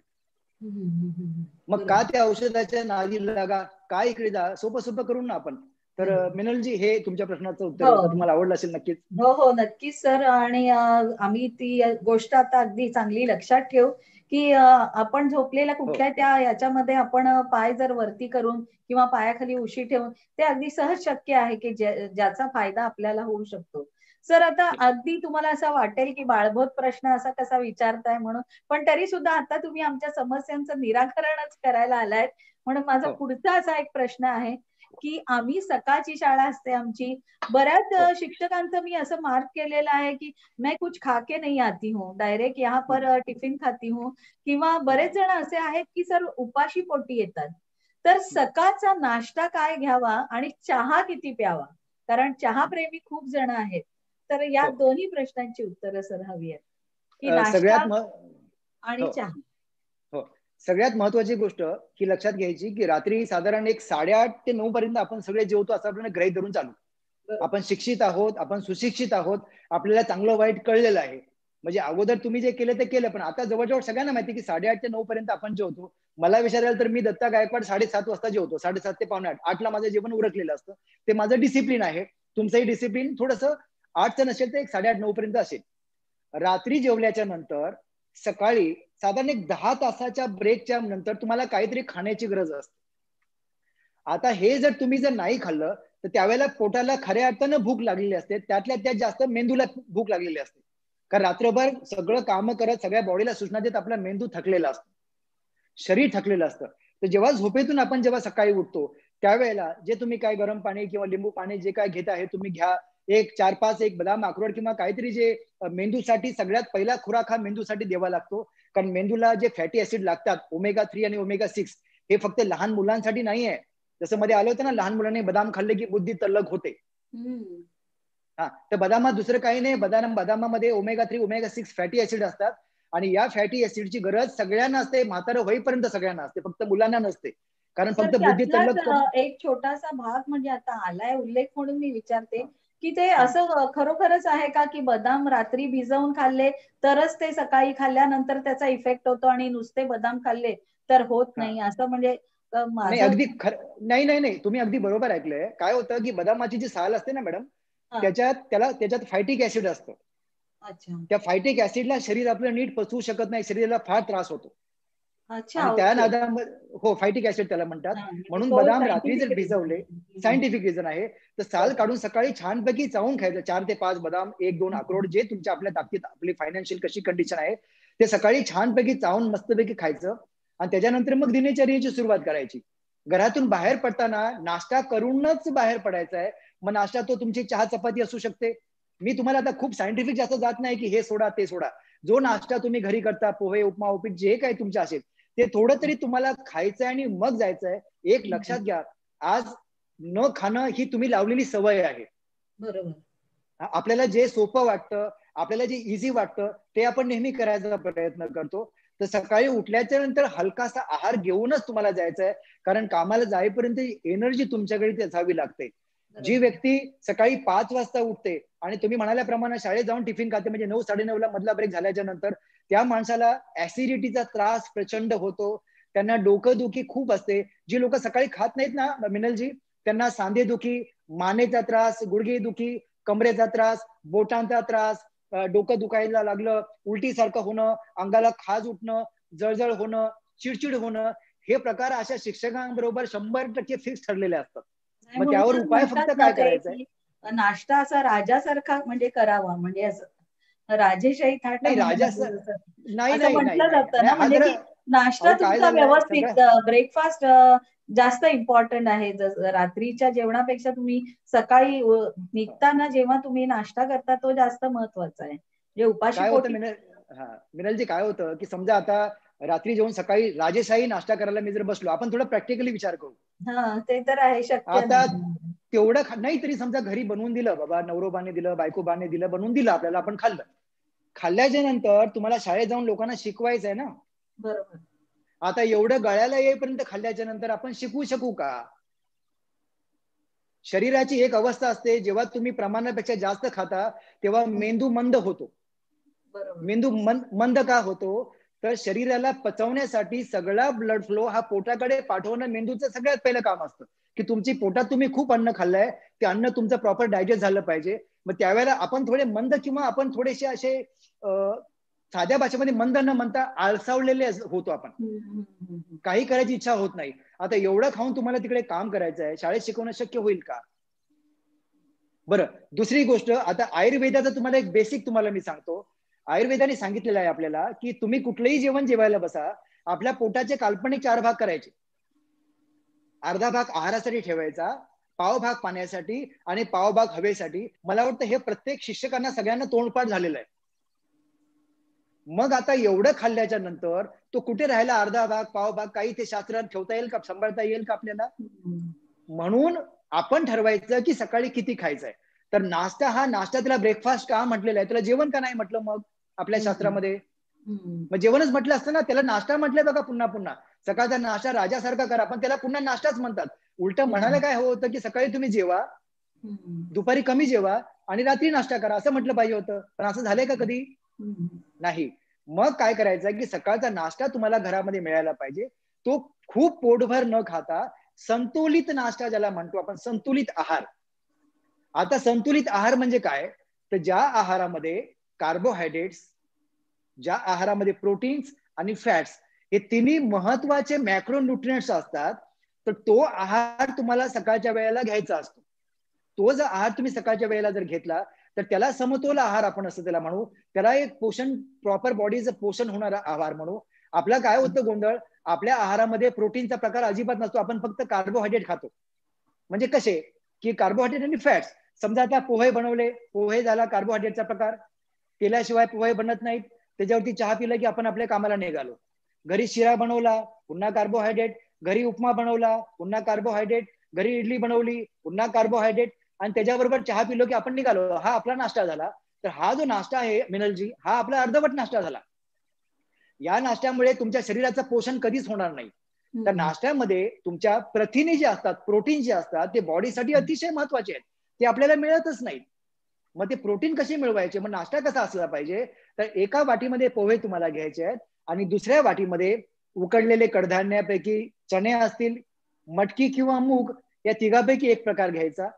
तो जर नसेल तर पनीर आपलं असतं, ते पनीर तुम्ही घेऊ शकता.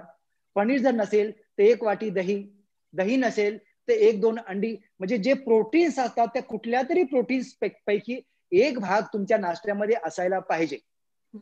तर त्याला आपण थोडंसं म्हणू की राजासारखं खावं, म्हणजे सगळ्या सुविधा तुमच्याकडे. जगामध्ये कार्बोहायड्रेट, फॅट आणि प्रोटीन शिवाय तिसरं काही नाहीच आहे मुळी. म्हणजे तिन्ही पदार्थ तुम्ही खाल्ले तर तुम्ही राजासारखे खाताय, तुम्ही असं धरून चालू. आता राजासारखं खाणं म्हणजे लोकांना वाटतं गळ्याला येईपर्यंत खाणं, म्हणजे भरपूर खाणं. भरपूर खाणं म्हणजे नाहीये राजे महाराजांसारखं खाणं. राजे महाराज म्हणजे त्यांना ज्या अन्नाची गरज आहे ते प्रत्येक न्यूट्रिएंट्स त्यांना मिळत आहेत, म्हणून त्याला पूर्ण अन्न असं म्हणू किंवा पोषक अन्न म्हणू किंवा संतुलित आहार. तर तो जर प्रकार केला, मग आता पोहे आपल्या घरी एवढे मिळाले आपल्याला डिश भरून. आता एवढे पोहे खाल्ल्याच्या नंतर पोटात जागाच नाहीये. पण दत्ता गायकवाड सरांनी काल सांगितलं होतं स्प्राउट खायचे, म्हणून त्यांनी पुन्हा ते पण घेतले. एवढं खाल्ल्यावरती पुन्हा ते जड झालं. मग त्यात काय करायचं आहे, पोहे आपल्याला अर्धे करायचे, निम्मे पोहे करा, निम्मे कडधान्य घ्या आणि दोन्ही भाग आपल्याला छानपैकी खायचे आहेत. खाल्ल्याच्या नंतर पाणी वगैरे अजिबात प्यायचं नाही, म्हणजे ते पोटामध्ये छानपैकी आपलं काम करतात. तिथून तुम्ही ऑफिसमध्ये जा. ऑफिसमध्ये गेल्याच्या नंतर समजा घरातून तुम्ही चहा पिऊन जर गेलेला असाल, तो ऑफिसमध्ये पुन्हा मिनलजी चहाची खरोखर गरज नसते. दुसरं कोणतरी पितय त्यांना बघतो आणि आपण चहा घेत असतो. बरोबर. आणि आपल्या शरीराला मारत असतो, कारण चहा एक प्रकार असा आहे, तो जर कशाबरोबर जर खाल्ला चुकून तर कमीत कमी त्या चहाचं विष तरी होत नाही. पण जेव्हा नुसता चहा आपण जेव्हा पितो ना, त्या चहामधली जी साखर असते ती साखर पोटामध्ये सडायला लागते, कारण त्या साखरेला पचवणारे जे एन्झाईम्स असतात मिनरलजी, हे आपल्या लाळेमध्ये असतात. आणि जर एखादा पदार्थ चावून खाल्ला तरच ती लाळ त्याच्यामध्ये मिक्स होते, ज्या लाळेला आपण टायलिन असं म्हणतो. एक अतिशय महत्वाचं एन्झाईम्स आहे आपल्या अन्नाला पचवणारं. आणि जेव्हा आपण ती चहा पितो तेव्हा चहा चावला जात नाही, कारण चहा एक पेय आहे, पिणारी वस्तू आहे. मग पोटात गेल्याच्या नंतर त्या चहा मधला जे दूध आहे ते पचलं जातं, कारण दुधाला पचवणारे एन्झाईम्स आपल्या जठरामध्ये असतात, त्याला आपण पेप्सिन किंवा हायड्रोक्लोरिक ऍसिड असं म्हणतो. पण टायलिन पोटात नसल्यामुळे ती साखर सडायला लागते आणि मग त्याला पचवण्यासाठी पुन्हा अजून ऍसिड तयार होतं आणि मग हळूहळू ते ऍसिडचं प्रमाण वाढलं की मग छातीत जळजळ येण्यापासून ते उलटीसारखं वाटणं, डोकंदुखी, मान वगैरे सगळा भाग आपल्याला दुखायला लागतो. म्हणून चहा घेताना कशाबरोबर तरी खायचं काहीतरी आणि मग चहा प्यायचा. पण मी चहाचं गुणगान गात नाहीये इथे. सकाळी चहा पिल्याच्या नंतर संध्याकाळपर्यंत पुन्हा चहाची गरज नाही. आपण सगळे पहिल्यापासून चहा पितो. एक सकाळी संध्याकाळी 2 टाइम चहा ठेवला तरी तुमच्यासाठी सफिशियंट आहे. इतर वेळेला चहा घ्यायची गरज नाही. आरोग्य बिघडवायचं असेल त्याच्यासाठी मात्र तुम्ही चहावरती चहा तुम्ही अनेक वेळेला घेऊ शकता. चॉईस तुमची आहे. मी इथून फक्त एकच मेसेज देईन, सकाळी चहा पिल्याच्या नंतर तुम्हाला पुन्हा चहा प्यायचा नाहीये. काय खाऊसं तुम्हाला जर वाटलं तर घरातून टिफिन तुम्ही नेलेले आहे, ती तुम्ही एखादी चपाती पोळी भाजी असेल तुम्ही ती खा. तुमच्याकडे ते नसेल एखादं केळं खा, सफरचंद खा, कुठलंही तुम्ही फळ खा. कारण साधारण एक 10-10:30 समजा आपला ब्रेक होत असेल नाश्त्याचा किंवा काही, तर घरातून नेलेली पोळी भाजी बाहेरचंही खाऊ नका, शरीर नीट ठेवायचं असेल तर.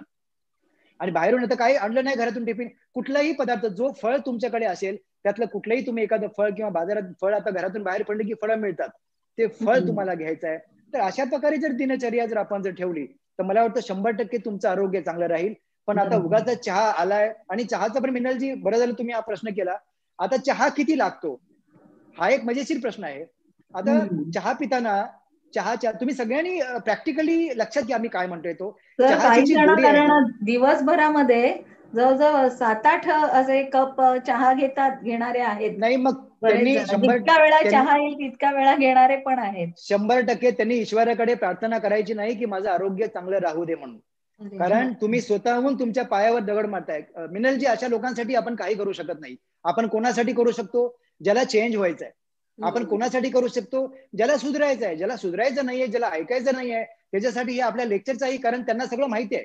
काही जण तर हे ऐकून निघून पण जातील की यार चहाचं म्हणजे चहाबद्दल मी तर चहाशिवाय राहू शकत नाही. तर कुठेतरी आपण स्वतःहून आपल्या पायावर दगड मारत असतो.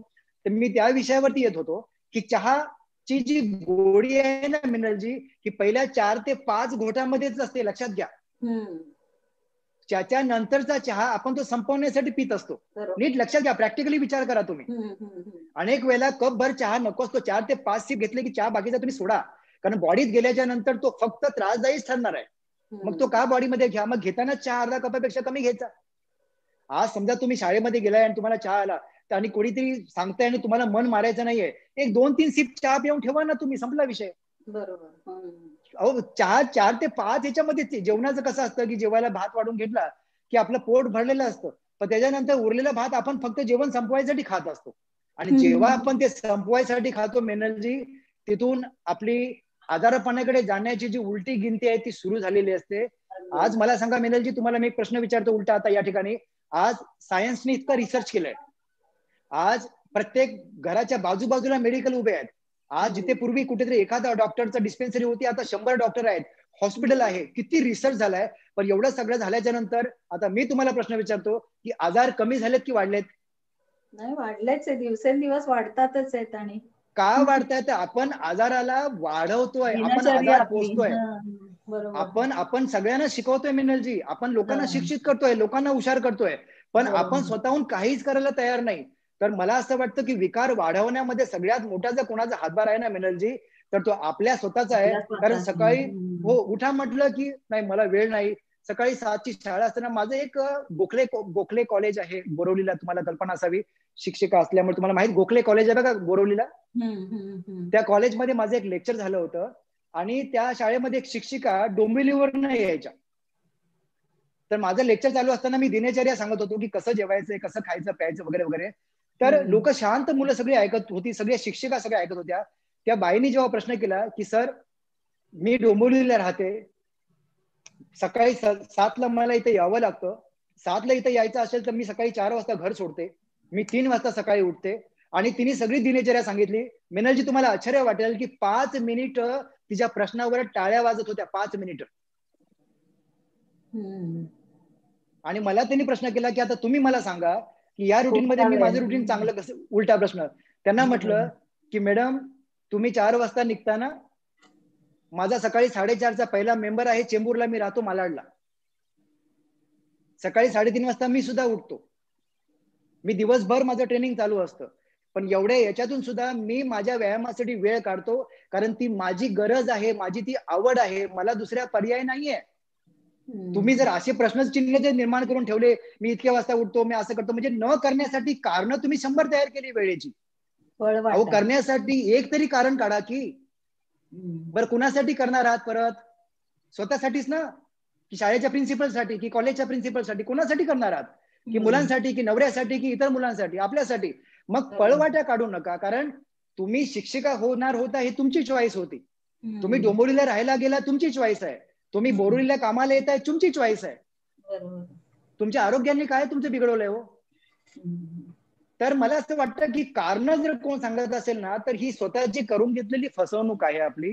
कारणही सांगायची आहे की नाही मी सकाळी मला वेळ मिळत नाही पण मी संध्याकाळी करते, नाही संध्याकाळी वेळ मिळत नाही पण मी सकाळी करते, काहीतरी थोडंसं. अनुषंगानेच आपण पुढे एक असा प्रश्न आहे की म्हणजे दुपारच्या आणि रात्रीच्या वेळेचं जेवण मग साधारण काय असावं? आता आपला नाश्ता झाला, म्हणजे आता हे सगळं झालं, चहा वगैरे सगळं, पण आता दुपारचं जेवण आणि रात्रीचं जेवण याच्यामध्ये म्हणजे बऱ्याच वेळा सगळे म्हणतात ना की हे कार्बोहायड्रेट्स पाहिजे किंवा हे पाहिजे, प्रथिन हे पाहिजे, ते पाहिजे.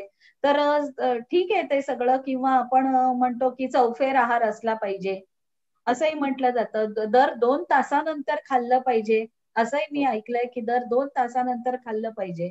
तर याच्याबद्दल थोडंसं मार्गदर्शन व्हावं की दुपारचं जेवण आणि रात्रीचं जेवण काय असावं? कारण नॉर्मली आम्ही महिला पण असाच विचार करतो, चला दुपारी पण वरण भात भाजी पोळी आहे, रात्री सुद्धा मग आता घरातले सगळे जेंट्स सगळे एकत्र येणार, म्हणजे त्यांनाही परत वरण भात भाजी पोळी लागतेच लागते. आणि त्याच्यामुळे दोन्ही वेळेला असा हा चौफेर आहार घेतला जातो. तर म्हणजे नक्की काय घ्यायचं? म्हणजे काही जणांकडे असं मी ऐकलंय की आम्ही दुपारी पोळी खातो तर रात्री भात खातो, किंवा दुपारी भात असतो तर रात्री फक्त पोळी असते. तर ते फार समंजस असतात. नाही ते फार समंजस असतात, फार हुशार असतात, ते असं काहीतरी करतात. त्यांना शास्त्र कळले, त्यांना माहिती आहे आणि ते स्वतः फॉलो करतायत. असं जर या शिक्षकांपैकी कोणी जर कळत असेल तर माझा आपल्या सगळ्यांना नमस्कार. आपली खूप रुटीन चांगली आहे, अशीच ठेवा. तर चौफेर आहार म्हणजे काय, संतुलित आहार म्हणजे काय, जे मगाशी मी सांगितलं की 6 टाईप ऑफ न्यूट्रिएंट्स आपल्या आहारामध्ये असतात. Carbohydrate, fats, proteins, vitamins, mineral आणि पाणी. आता यापैकी जे विटॅमिन्स आणि मिनरल्स आहेत त्याला म्हणतात मायक्रो न्यूट्रिएंट्स. त्याच्यापासून बॉडीला कुठल्याही प्रकारची ऊर्जा मिळत नाही. आणि हे दोन्ही पदार्थ आपल्या मॅक्रो न्यूट्रिएंट्स मधून आपल्याला मिळतात, बाहेरून घ्यावे लागत नाहीत. आता कसे, तर नाश्त्यात तुम्हाला म्हटलं की कार्बोहायड्रेट तुम्हाला घ्यायला पाहिजेत, प्रोटीन्स घ्यायला पाहिजेत आणि फॅट्स घ्यायला पाहिजेत. आपल्या भारतीयांचा आहार तुम्ही जर बघितला, जरी लोक नॉनव्हेज खाणारी जरी असली तरी आपण सगळे नॉनव्हेज भाजीच्या रूपात खातो. लक्षात घ्या सगळ्यांनी. आपल्या जेवणामध्ये 80% भाग जो आहे हा कार्बोहायड्रेटचाच असतो. त्याच्यामध्ये चपाती आणि भात याचा मोठा भाग आहे. म्हणजे आपण चपाती किंवा भाता, चपाती असो किंवा ज्वारीची भाकरी, बाजरीची भाकरी, मक्याची भाकरी असो किंवा अजून तांदळाची भाकरी असो, पुरी असो, मैद्याची भाकरी असो, चपाती असो, तर हा भाग झाला कार्बोहायड्रेटचा.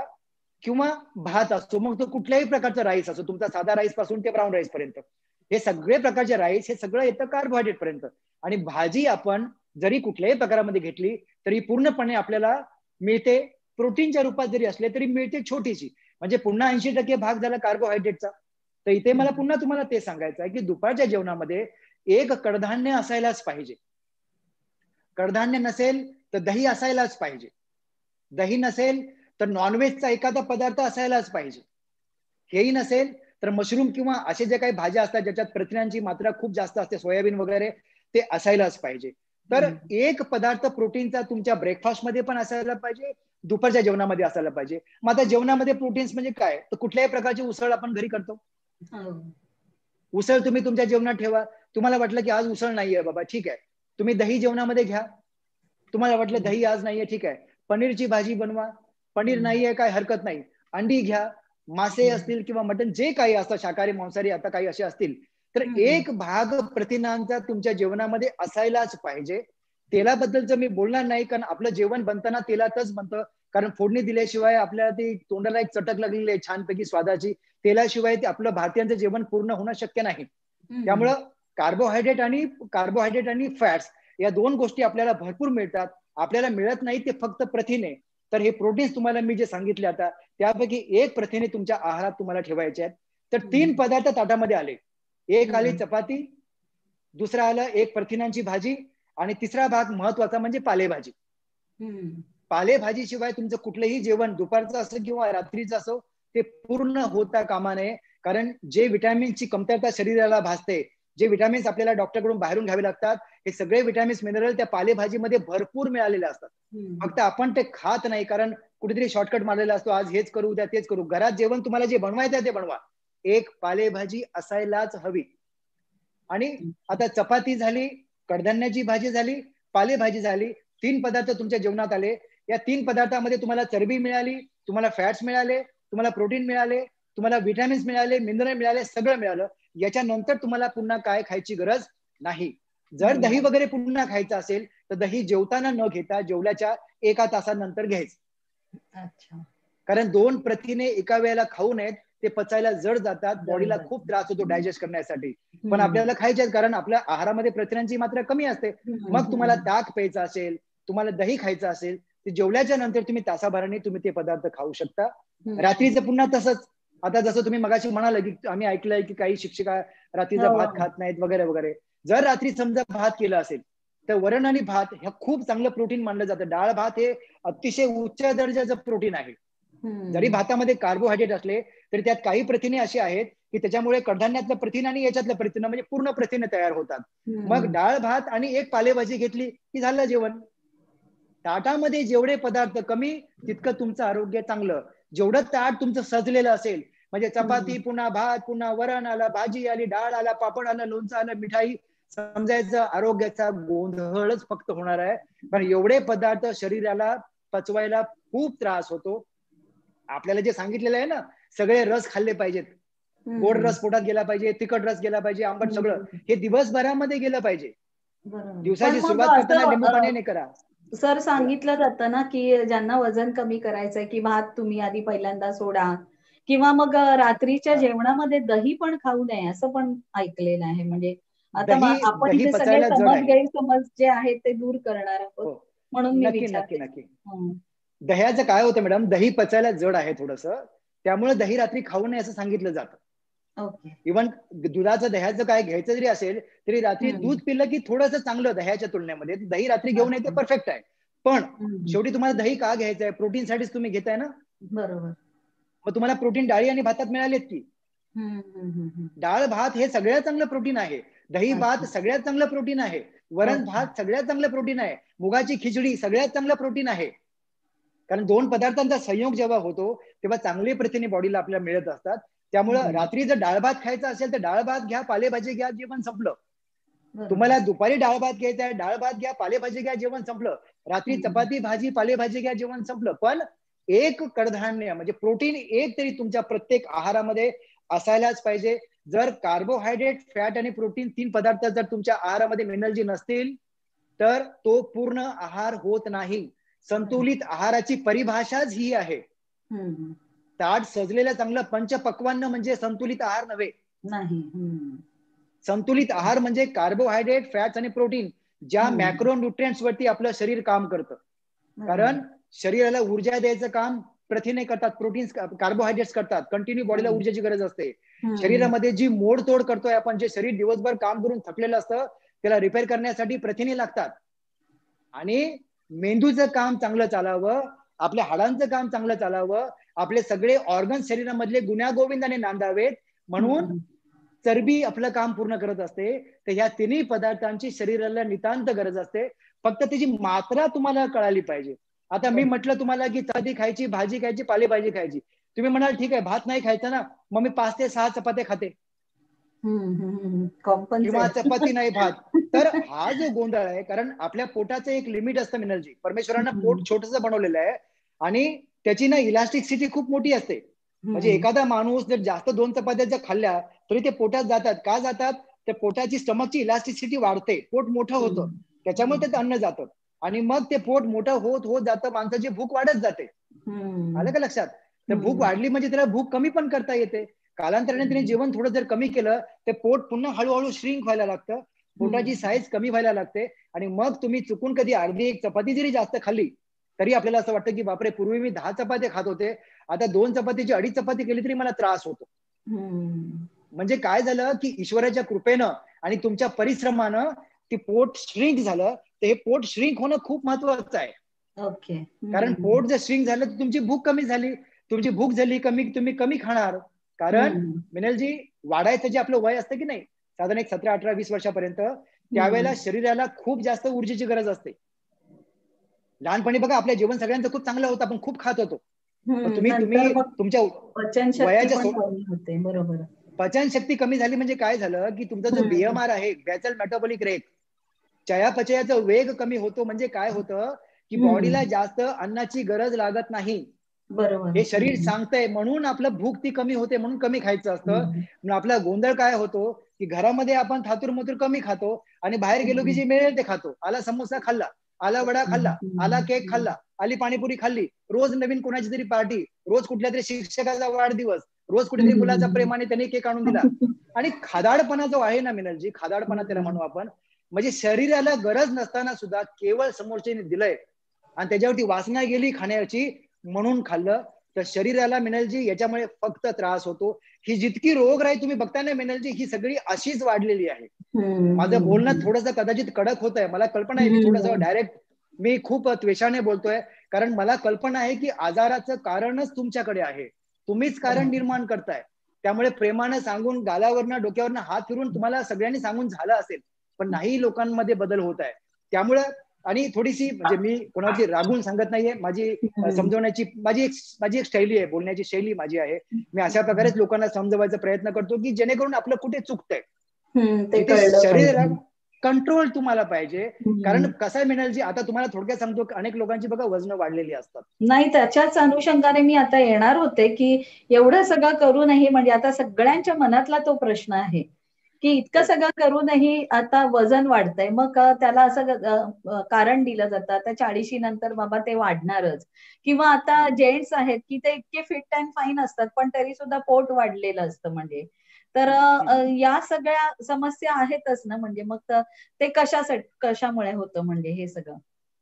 काय असतं की जोपर्यंत आपण युवावस्थेमध्ये असतो, शाळा कॉलेजमध्ये आपण शिकत असतो, आपण खूप ऍक्टिव्ह असतो. जोपर्यंत ऍक्टिव्ह असतो तोपर्यंत आपला बीएमआर खूप चांगला असतो. मी बॉडीची ऍक्टिव्हिटी म्हणतोय, मेंदूची ऍक्टिव्हिटी नाही.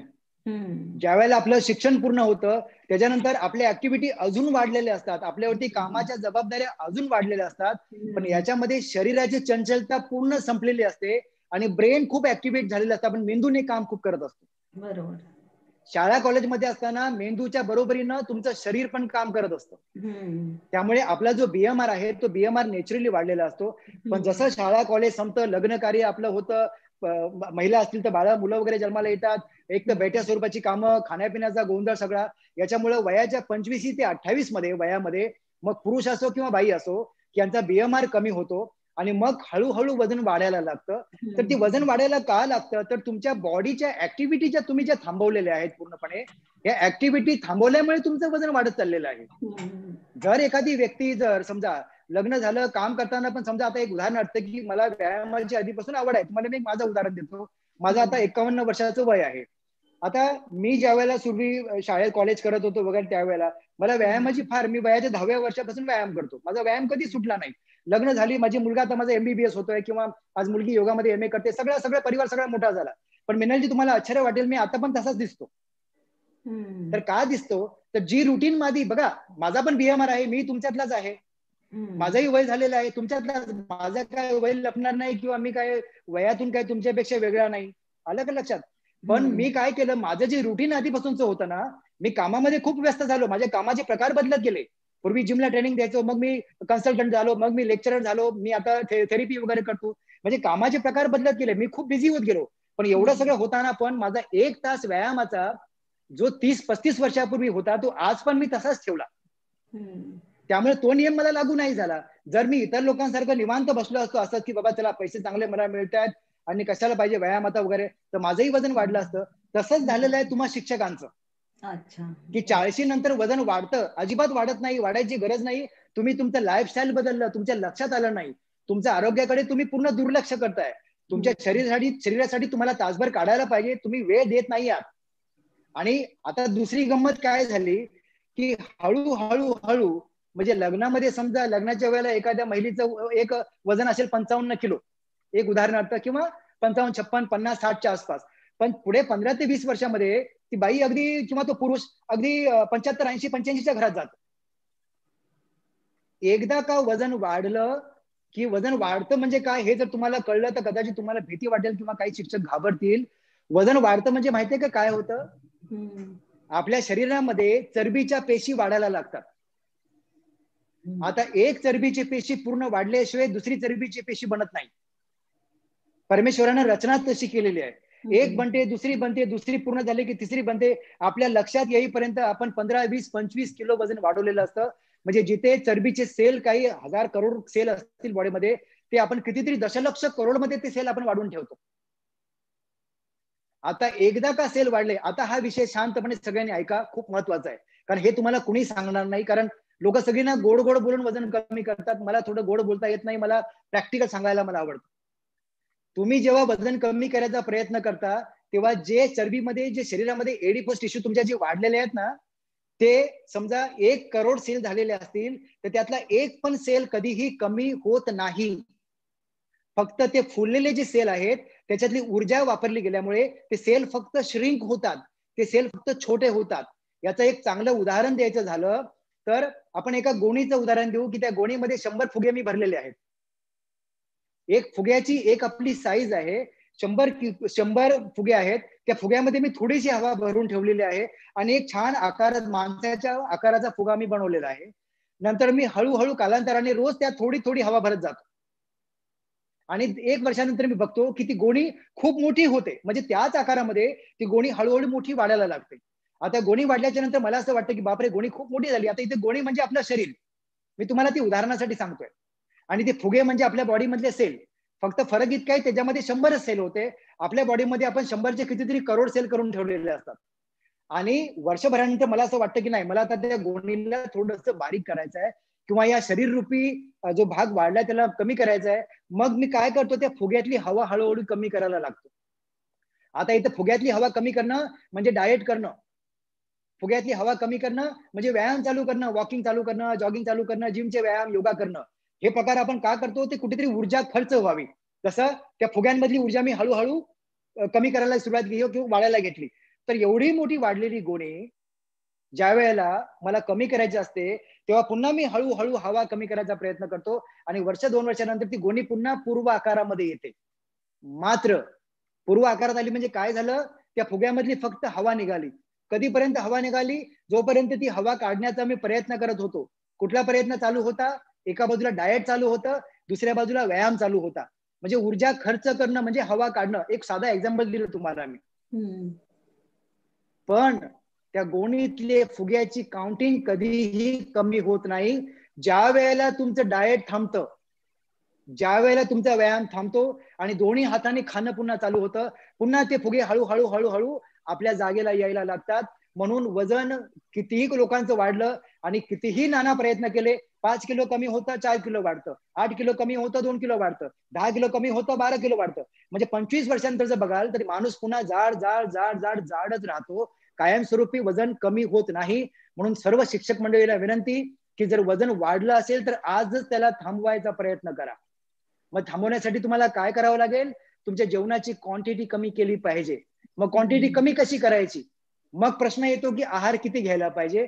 तर तुमचं आता जेवढं वजन आहे, जसं माझं वजन 70 किलो आहे एक उदाहरणासाठी, तर 70 गुणिले 30 करायचे म्हणजे झाले 2100. तर माझ्या शरीराला मला काम करण्यासाठी जगण्यासाठी 2100 कॅलरीचं जेवण पुरेसं आहे. एक साधं गणित तुम्हाला मी थोडक्यात समजवायचा प्रयत्न करतो की आता करायचं काय. आता मी काय केलंय की काल परवापर्यंत मी जेवण जास्त खात होतो, पण मला आज कळलं की नाही, मला आता वजन वाढू द्यायचं नाहीये. बाद झालं 60 किलोचं मी 70 किलो केलं, मला आता वाढवायचं नाहीये. तर सगळ्यात पहिली गोष्ट, वजनाला 30 तुम्ही केलं की जे काउंटिंग येतं तेवढ्या कॅलरीचं जेवण घ्यायला जर आपण सुरुवात जर केली तर वजन वाढायचं थांबलं. सगळ्यात पहिली गोष्ट. आता एक भाग झाला की जो वजन वाढायचं मी थांबवलं. आता दुसरं काम माझं चालू होतंय की आता जे 10 किलो वाढलेले आहेत ते मला कमी करायचं. डाएट तुमच्या वजनाला न वाढू देण्यासाठी कामाला येतं, पण शरीरात साचलेलं जर खर्च करायचा असेल तर त्यासाठी तुम्हाला व्यायामाला झुकावं लागतं. मग तुम्ही कुठले व्यायाम करा, तुम्ही योगा करू शकता, तुम्ही वॉकला जा, जिमला जा, जो काय असेल तो भाग. दिनचर्यामध्ये 1 तास तुम्हाला तुमच्या आरोग्याची की जनरली 250-300 कॅलरीज रोज तुम्हाला खर्च करायच्या. तर ज्या वेळेला रोज 250 ते 300 कॅलरीज खर्च करत 7000 कॅलरीज तुम्ही खर्च करता, तेव्हा तुमचं 1 किलो वजन कमी होतं. बरोबर सर. आता 1 मिनिट पूर्ण करतो. वाढतानाही ते वजन असंच वाढत असतं, कारण कॅलरीजचा इंटेक सहज होतो. यासाठी एक उदाहरण देईल तुम्हाला. बघा किती फरक आहे जेवणाचा. 1 तास ब्रिस्क वॉक केल्याच्या नंतर फक्त 250 कॅलरीज खर्च होतात. आणि घरी आपण जी चपाती खातो ना, त्या एका चपातीमध्ये 120 कॅलरीज असतात. एका गुलाबजामुन मध्ये जवळजवळ 200 ते 250 कॅलरीज असतात. एका समोस्यामध्ये 200 ते 250 कॅलरीज असतात. 100 ग्रॅम वेफर मध्ये 450 कॅलरीज असतात. का वजन कमी होत नाही लोकांचं, मला ते सांगायचंय तुम्हाला. की उगाच आश्चर्य करून कुठे पैसे टाकू नका. आपल्याला स्वतःला बदलण्याची गरज आहे. तर अशा प्रकारचं एक ऍक्टिव्हिटी चालू करायची की खाण्याची क्वांटिटी तुम्हाला जर कमी करता आली थोडीशी, तर मला वाटतं शिक्षक लोकांना ज्यांना प्रॉब्लेम आहे वजनाचा, तो तुमचा आटोक्यात येईल. फक्त एकच सांगेल की वयाच्या 45 पर्यंत 50 पर्यंत जर वजन घटवता नाही आलं तर त्याच्यानंतर नाना प्रयत्न करून सुद्धा वजन घटवता येत नाही. कारण वजन घटवण्यासाठी जे व्यायाम करावे लागतात त्यासाठी शरीरच काम करत नाही. कारण तोपर्यंत गुडघेदुखी सुरू झालेली असते शरीराचा भार सहन करत, तोपर्यंत कंबरदुखी सुरू झालेली असते. आणि जेव्हा सांधेदुखी सुरू होते तेव्हा खऱ्या अर्थानं व्यायामाला अगोदर गोंधळतो. कारण व्यायाम तुम्ही कुठलाच तुम्हाला करता येत नाही. चालायचं म्हटलं तर पाय दुखतात, जास्त व्यायाम करावा तर कंबर दुखते, आणि मग डॉक्टर म्हणतात की नाही तुम्ही करू नका, तुम्हाला त्रास होतोय. आणि वार्धक्य मात्र इतकं वाईट जातं. मला सांगायला वाईट वाटतंय की लोकांचा गैरसमज होऊ नये, मी कोणाला घाबरवत नाहीये. पण ज्यांचं आधीपासून जे लोक खूप हेल्दी असतात त्यांचा उतार वयाचा काळ थोडासा चॅलेंजिंग जातो. जर त्यांनी खूप लवकर प्रयत्न केला की आज तुम्हाला कळलंय, तुम्ही आजपासूनच प्रयत्न करा. खूप वेळ वाया गेलाय ऑलरेडी. हे जग संसार काही कोणी कामाला येणार नाहीये. आपल्या कामाला फक्त आपलं आरोग्य येणार आहे. त्यामुळे आरोग्यासाठी 1 तास कसा काढता येईल तुम्हाला तो काढायचा आहे. आणि जेवणाचं प्रमाण तुम्हाला थोडंसं कमी करायचं आहे. जेवणाचं प्रमाण जरी तुम्ही कमी केलं तरी तुम्ही 80% जिंकलात. कारण वजनाचा संबंध मिनल मॅडम डायरेक्ट आहाराशी सगळ्यात पहिला येतो आणि नंतर येतो व्यायामाशी. पण झालंय उलट, लोक म्हणतात की नाही आहारावरती कंट्रोल करता येत नाही, मला चॉकलेट मला फार आवडतं, मला आईस्क्रीम फार आवडतं. हा, मी व्यायाम 2 तास करीन वाटल्यास. 8 तास जरी व्यायाम केला तरी त्या व्यायामाचा कधीही तुमच्या जेवणासह बरोबरी येऊ शकत नाही.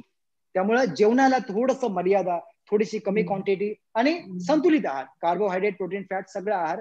तर अशा प्रकारे जर मॅनेज केलं तर वजनाची काळजी करायची कुणालाही गरज नाही. पण हे जर नाही कळलं तर वजन कमी करणं मग मात्र अशक्यप्राय आहे. बरोबर. सर, माझी एक मैत्रीणही इथे जॉईन झालेली आहे.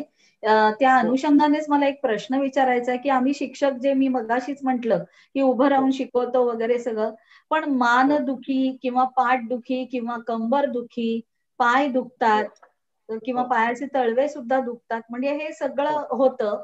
आणि सांधेदुखीचा हा त्रास सुरू होतो म्हणजे, तर या सांधेदुखीच्या त्रासावरती म्हणजे नक्की काय उपाय आहे? सगळ्यात पहिला भाग, तुम्हाला दिनचर्या चांगली करायची आहे.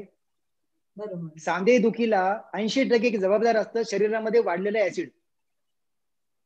ओके. आता ऍसिड का वाढतं? तुमच्या जेवणाच्या गोंधळामुळे. आता ज्यांना चहाचं पुन्हा पुन्हा सेवन करायचं आहे त्यांना सांधेदुखी 100% होणार आहे, त्यांनी घेऊन टाकायचं. ज्यांना सकाळी उठून काय खायची सवय नाहीये त्यांना सांधेदुखी त्यांच्या 5वीला पुजलेली असणार आहे. जे हातातली कामं झाल्याशिवाय खायला मागत नाही त्यांची डोकेदुखी 5वीला पुजलेली असणार आहे. ही लोक नीट धडधाकट राहू शकत नाहीत कारण शरीराला चॅलेंज द्यायचा प्रयत्न करतात.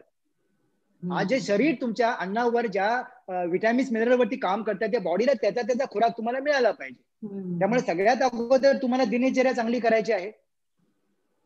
एकदा का दिनचर्या चांगली झाली की सकाळ तुम्हाला चहाबद्दल मी सांगितलं की त्याचा एक तुम्हाला कंट्रोल करता आलं की दिवसभरामध्ये तुमच्या सगळ्या शरीराला मिळेल असा व्यायाम तुम्हाला द्यायचा. आता बॉडीच्या ज्या ऍक्टिव्हिटी आहेत, मग ते आसनांच्या रूपामध्ये असोत किंवा व्यायामाच्या रूपामध्ये असोत, वॉकिंगच्या रूपामध्ये असोत, त्या जर तुम्ही केल्या तर सांधेदुखीला सगळ्यात मोठं कारण काय असतं की सांध्यांमध्ये जे लुब्रिकेशन असतं, ज्याला सायनोव्हेल फ्लुइड असं म्हणतात, हे लुब्रिकेशन कुठेतरी कमी व्हायला लागतं आणि मग सांधेदुखी सुरू होते. आणि हे लुब्रिकेशन वाढवण्यासाठी योगासनांचा खूप मोठा फायदा होतो. हे लुब्रिकेशन वाढवण्यासाठी वॉकिंगचा खूप चांगला फायदा होतो. हे लुब्रिकेशन वाढवण्यासाठी जिमचा खूप चांगला फायदा होतो. म्हणजे कुठेतरी तुम्हाला 1 तास तुमच्या आरोग्यासाठी द्यायचाच आहे. आता तुम्ही कुठल्याही प्रकारचा व्यायाम करत नसाल, तुमची दिनचर्या नीट नसेल तर अशा लोकांना अनेक आजार लागणारच आहेत. आता तुम्ही जे सगळे आजार सांगितले हे केवळ दिनचर्याचे आजार आहेत. जसं पाय दुखतात, तुम्हाला मगाशी म्हटलं पाय वरती करून तुम्ही झोपा, पाय दुखणं तुमचं गेलंच पाहिजे, प्रश्नच येत नाही. इव्हन तुमच्या पावलाचे त्रास तुम्ही करून बघा, हे प्रत्यक्षात मी अनेक लोकांवरती अप्लाय करतो या गोष्टी. तुम्ही आजपासून रात्री पाय वरती करून 15-20 मिनिटं रोज झोपा किंवा जेवण झाल्याच्या नंतर पुन्हा 15-20 मिनिटं पाय वरती करून झोपा आणि एक 8 दिवस करा. 9व्या दिवसापासून तुमच्या पायाचं दुखणं आपोआप कमी झालेलं असेल, तुमच्या कमरेचा त्रास कमी झालेला असेल. तुम्ही योगासनं किंवा काही प्रकार तुम्ही करायला घ्या, 100% फरक पडलेला असेल. आपलं काय होतं की आपण काहीच करायला तयार नाही. बरोबर. आपलं काहीच करायचं नाही तर कुठे ना कुठेतरी शरीर काही ना काहीतरी प्रॉब्लेम काही ना काही तुम्हाला येणारच आहे, नाही का? तर या गोष्टीकडे तुम्हाला बघायचं आहे. आता ज्यांच्या टाचा दुखतात त्यांच्यावर तुम्हाला मी सांगतो, कारण तो पावलांचा विषय आलाय. टाचा दुखण्यासाठी सगळ्यात महत्वाचा भाग असतो की आपण अनेक वेळेला आपल्याला एक सवय असते की एकच चप्पल आपण अगदी तिला संपेपर्यंत घासत असतो तिला. मग त्या चप्पलीला असं काय प्रेम झालेलं असतं की ती चप्पल टाकवतच नाही 4 ठिकाणी तुटली तरी सुद्धा. ते आपल्याकडे पर्स बघा कशी कधी, पुरुषांकडे बघा आपल्या नवऱ्यांकडे पर्स असते, ती पर्स आपण सांगतो अरे बदल पर्स किती खराब झाले, तरी पण त्या पर्सवरती एक वेगळा जीव जडलेला असतो. ती पर्स सगळे फाटेपर्यंत आपण टाकत नाही. तर तसं चपलांचं सुद्धा होतं. तर चप्पल कसं होतं की चालून चालून ठराविक आपल्या प्रत्येकाची चालण्याची एक शैली असते, त्यामुळे चपला एका बाजूने घासल्या जातात. तर पावलं कुठेतरी इनबॅलन्स व्हायला लागल्यामुळे तो कमरेचा त्रास, गुडघ्याचा त्रास आणि पावलाचा टाचेचा त्रास विशेष रूपामध्ये व्हायला लागलेला असतो. तर सगळ्यात अगोदर दर 4-5 महिन्यांनी आपल्याला चप्पल बदलता आली पाहिजे, ती तुम्ही चप्पल चेंज करायची आहे. त्याच्यानंतर महत्वाचा भाग तो म्हणजे की बाबा चप्पल कुठली घ्यायची, तर टाचेच्या खाली एक लेअर अशी मऊ असते बघा, अशा अनेक चपला येतात, डॉक्टर किंवा अशी नाव आहेत वेगवेगळी त्या चपलांची. मला कुठल्या जाहिरात सॉफ्ट असतात, त्याची सॉफ्ट प्रकारची चप्पल घ्यायची. अनेक महिलांना आपण किंवा पुरुषांना सुद्धा, पुरुषांना मी एवढं जास्त बघितलं नाही पण महिलांनाच फार असतं की उंची कमी वाटते त्यामुळे उंच टाचेचे चपला घालतात. जी महिला उंच टाचेचे चपला घालते तिने माझे पायाचं दुखणं किंवा गुडघ्याचं दुखणं, कमरेचं दुखणं कधी बरं होईल हे स्वप्न कधी आयुष्यात पाहू नये. म्हणजे उंच जर सँडल असतील तर त्यांना भविष्यामध्ये या त्रासांना समोर जायचंच आहे. जसं मला गोड खायचं आहे तर माझं वजन वाढणारच आहे, मला गोड खूप मला सोडायचं नाहीये, मला डायबिटीस होणारच आहे, कारण मी तेच काम करतोय, त्याच्यापासून आपण पळू शकत नाही. जसं अभ्यास करायचाच नाही आणि पास व्हायचा, शक्य नाही दोन्ही गोष्टी एका वेळेला. तर थोडस उंच टाचेचं त्यात काय होतं की टाच वरती जाते आणि पाय खाली आल्यामुळे कंटिन्यू ब्लड सप्लाय पण पायाच्या दिशेने राहतो आणि कमरेला गुडघे कायम बघा, उंच टाचेच्या चपला घालणाऱ्या महिला यांचे गुडघे बघा नेहमी थोडेसे बेंड झालेले, मोडलेले असतात चालताना. त्यांच्या कमरेला बघा बारीक आर्च असतो, त्यांचे ग्लूट्स असे मागे गेलेले असतात आणि अगदी फार टकटक करत त्या चालतात. असं म्हणजे आता मला ते दाखवायचं नाही चालत तुम्हाला, थोडं आपण बाहेर गेलो लोकांना पाहिलं की तुमच्या लक्षात येईल. तर ते चालताना फार छान दिसतं, महिलांना फार आवडतं. अशा महिलेला पाहण्यासाठी पुरुषांना पुरुष गर्दी करतात, पुरुषांना फार आवडतं, सगळं आनंदी आनंद असतो. पण त्या महिलेचे गुडघे आणि कंबर तिला शाप देत असतात की अरे काय करून ठेवलंय माझा, आम्हाला किती त्रास होतो या गोष्टीचा. तर हे उंच टाचेच्या चपला कोण घालत असेल तर त्यांना विनंती की तुम्ही घालू नका. आपल्याला कर्तृत्वानं उंच व्हायचं आहे, नुसतं दिसण्याने उंच होऊन काही फायदा नाही. माझी उंची मॅडम 5 फूट 3 इंचच आहे. पण मी कधी, मला असं वाटलं नाही की माझी बायको थोडी मला माझ्यापेक्षा थोडी उंच असेल, पण मला कधी वाटलं नाही की आपण आज उंच व्हावं. जे आहे ते कर्तृत्वानं आपण उंच व्हावं, तर तो एक भाग सांभाळायचा आहे. आणि टाचेवरती अतिशय जालीम उपाय, एक 5 रुपयाची बिस्लरी पाण्याची बाटली मिळते बघा, छोटीशी बाटली असते, त्या बाटलीला घरी घेऊन यायचं, तिला फ्रीजरमध्ये टाकायचं.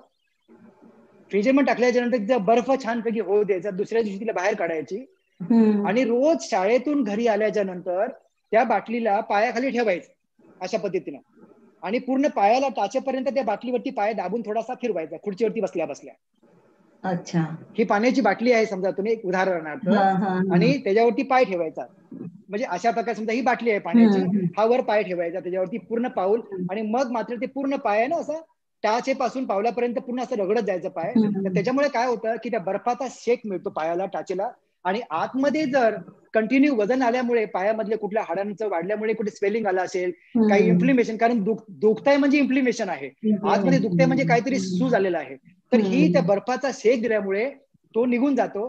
आणि इतर लोकांना कामाला जोडण्यापेक्षा पाण्याची बाटली पायाखाली टाकली, बसल्या बसल्या करत बसा की 15-20 मिनिटं तुम्ही, बरोबर, कोणाला स्वतः आपण शांत करा. तर हे करा, 100% 3 ते 4 दिवसामध्ये टाचेचं दुखणं पळून जाईल तुमचं. काही औषध घ्यायची काही गरज नाही तुम्हाला. छान हा उपाय सांगितला आणि अगदी करता येण्यासारखा आहे.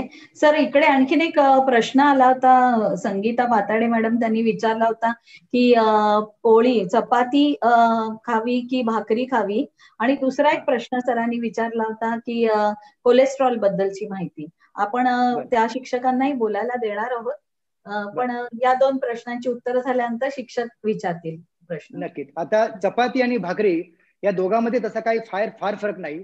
ज्या लोकांना ग्लुटन जे असतं, चपातीमध्ये ग्लुटन असतं, तर ग्लुटनची जर सेन्सिटिव्हिटी असेल तर चपातीने त्रास होतो, नाहीतर दोघातून मिळणारी कॅलरी जवळजवळ सारखीच असते. फक्त फरक इतका असतो की चपातीला आपण थोडं तेल लावतो त्यामुळे तो एक मारा होतो, तर भाकरी ही चपातीपेक्षा जाड असते. तर त्या दोघांचा असं काही विशेष फरक पडत नाही. पण त्यातल्या त्यात तुम्ही जर विचारलं की दोघातलं बेस्ट काय, तर मी सांगेल की भाकरी सगळ्यात चांगली चपातीच्या तुलनेमध्ये. मग ती भाकरी दुपारच्या वेळेला असेल तर ज्वारीची भाकरी खावी, रात्रीची असेल तर बाजरीची भाकरी खावी, कारण बाजरीची भाकरी पचायला जरा जड असते आणि रात्री आपल्याला भरपूर वेळ असतो अन्नाला पचवण्यासाठी, त्यामुळे हळूहळू तिचं पचन होत असतं. आता पचनाला जड म्हणजे काय, तर ती पचनाला जास्त वेळ घेते. पचनाला जास्त वेळ घेते म्हणजे काय होतं की त्याच्यापासून हळूहळू ग्लुकोज तयार होतं. म्हणून वजन कमी करताना बाजरीची भाकरीचा फायदा जास्त होतो. जेव्हा एखाद्या पदार्थाची जेव्हा ग्लायसेमिक इंडेक्स खूप जास्त असतो, की ती पदार्थ खाल्ला की पटकन पचतो, डायजेस्ट पटकन झाला, म्हणजे काय झालं की ग्लुकोज मध्ये ते कन्वर्ट झालं आणि बॉडीने लगेच ग्लुकोज ते ऍक्सेप्ट केलं, किंवा बॉडीला जर ग्लुकोज नको असेल तर ते लगेच चरबीच्या रूपात साठण्याची व्यवस्था बॉडीमध्ये होते. पण त्या कार्बोहायड्रेटचं ग्लुकोज मध्ये रूपांतर व्हायला 4-5 तास लागले, तर तितका वेळ मिळतो ना बॉडीला हळूहळू पचायला, तर वेट लॉस साठी खूप फायदा होतो. म्हणून चपातीच्या तुलनेमध्ये भाकरी कधीही चांगली. आणि वजनाचा प्रश्न असेल तर त्यात बाजरीच्या भाकरीला मी थोडंसं प्राधान्य जास्त देतो. बरोबर. सर, कोलेस्ट्रॉलचा इकडे एक प्रश्न, दुसरा प्रश्न होता कोलेस्ट्रॉलचा. हो, आता कोलेस्ट्रॉल बद्दलची एक सत्यता लक्षात घ्या. ज्या लोकांचं वजन वाढलेलं असतं त्या लोकांना कोलेस्ट्रॉल वाढलेले नेहमी असतात. याचं कारण असतं की शरीराच्या रक्षणासाठी, शरीराचं कामकाज नीट व्यवस्थित व्हायला पाहिजे म्हणून परमेश्वराच्या कृपेनं आपल्या शरीरामध्ये 70% कोलेस्ट्रॉल आपलं लिव्हरच बनवत असतं. फक्त 25 ते 30% कोलेस्ट्रॉल आपल्याला बाहेरच्या अन्नातून आपल्याला मिळतं. आता एखाद्या माणसाचं वजन 80 किलो आहे, दर वजनामागे 22 मिलीग्रॅम कोलेस्ट्रॉल वाढतं. म्हणजे 1 किलो वजन जर मी वाढवलं तर जवळजवळ 22 mg, म्हणजे अशी काही कॅल्क्युलेशन आहे, त्यात वर खाली प्रमाण असू शकतं. म्हणजे जसं वजन वाढत जातं तसं शरीर कोलेस्ट्रॉल स्वतः त्याचं प्रोडक्शन वाढवतं का? तर शरीर वाढलं तेवढा व्याप वाढला शरीराचा, मग तेवढं काम झालं पाहिजे. कारण कोलेस्ट्रॉल बॉडी मधला सगळ्यात महत्वाचा भाग आहे. आपल्याला कल्पना नसेल, त्याच्याशिवाय बाईल बनत नाही, पित्तरस त्याच्याशिवाय बनत नाही, त्याच्याशिवाय शरीरामध्ये हार्मोनची कामं व्यवस्थित होत नाही, त्याच्याशिवाय बॉडीमध्ये व्हिटॅमिन डी बनत नाही. कोलेस्ट्रॉल फार महत्वाचा भाग आहे. हे आपण त्या कोलेस्ट्रॉलला उगाच वाईट करून टाकलंय. तर ट्रायग्लिसराईड तुमचं जर वाढलं असेल तर तुम्ही त्याची काळजी बघायची की आपल्या रिपोर्टमध्ये ट्रायग्लिसराईड वाढले, तुम्ही काळजी करा. कोलेस्ट्रॉलची काळजी करायची गरज नाही. तर तुम्ही जेव्हा वजन कमी करायला सुरुवात कराल, तुम्ही 10 किलो वजन कमी करा, तुमचं कोलेस्ट्रॉल आपोआप खाली आलेलं असेल. तुम्ही हे करून बघा. औषधं गोळ्या घेण्याची गरज नाहीये तुम्हाला या ठिकाणी. वेट कमी झालं की आपोआप, कारण शरीराची गरज कमी झाली की कोलेस्ट्रॉल, कारण 70% कोलेस्ट्रॉल शरीरच बनवत आहे, बाहेरून 30% फक्त आपण घेतोय. मग ज्यांचं कोलेस्ट्रॉल जास्त आहे त्यांनी काय करायचं आहे, तर तेलकट तुपट पदार्थ कमी खायचे, सांगण्याची गरज नाही. आज घरी मासे केले असतील, तळलेले मासे खाऊ नका. आज घरामध्ये मटण केलेलं असेल, तळलेले पदार्थ तुम्ही कुठले घेऊ नका.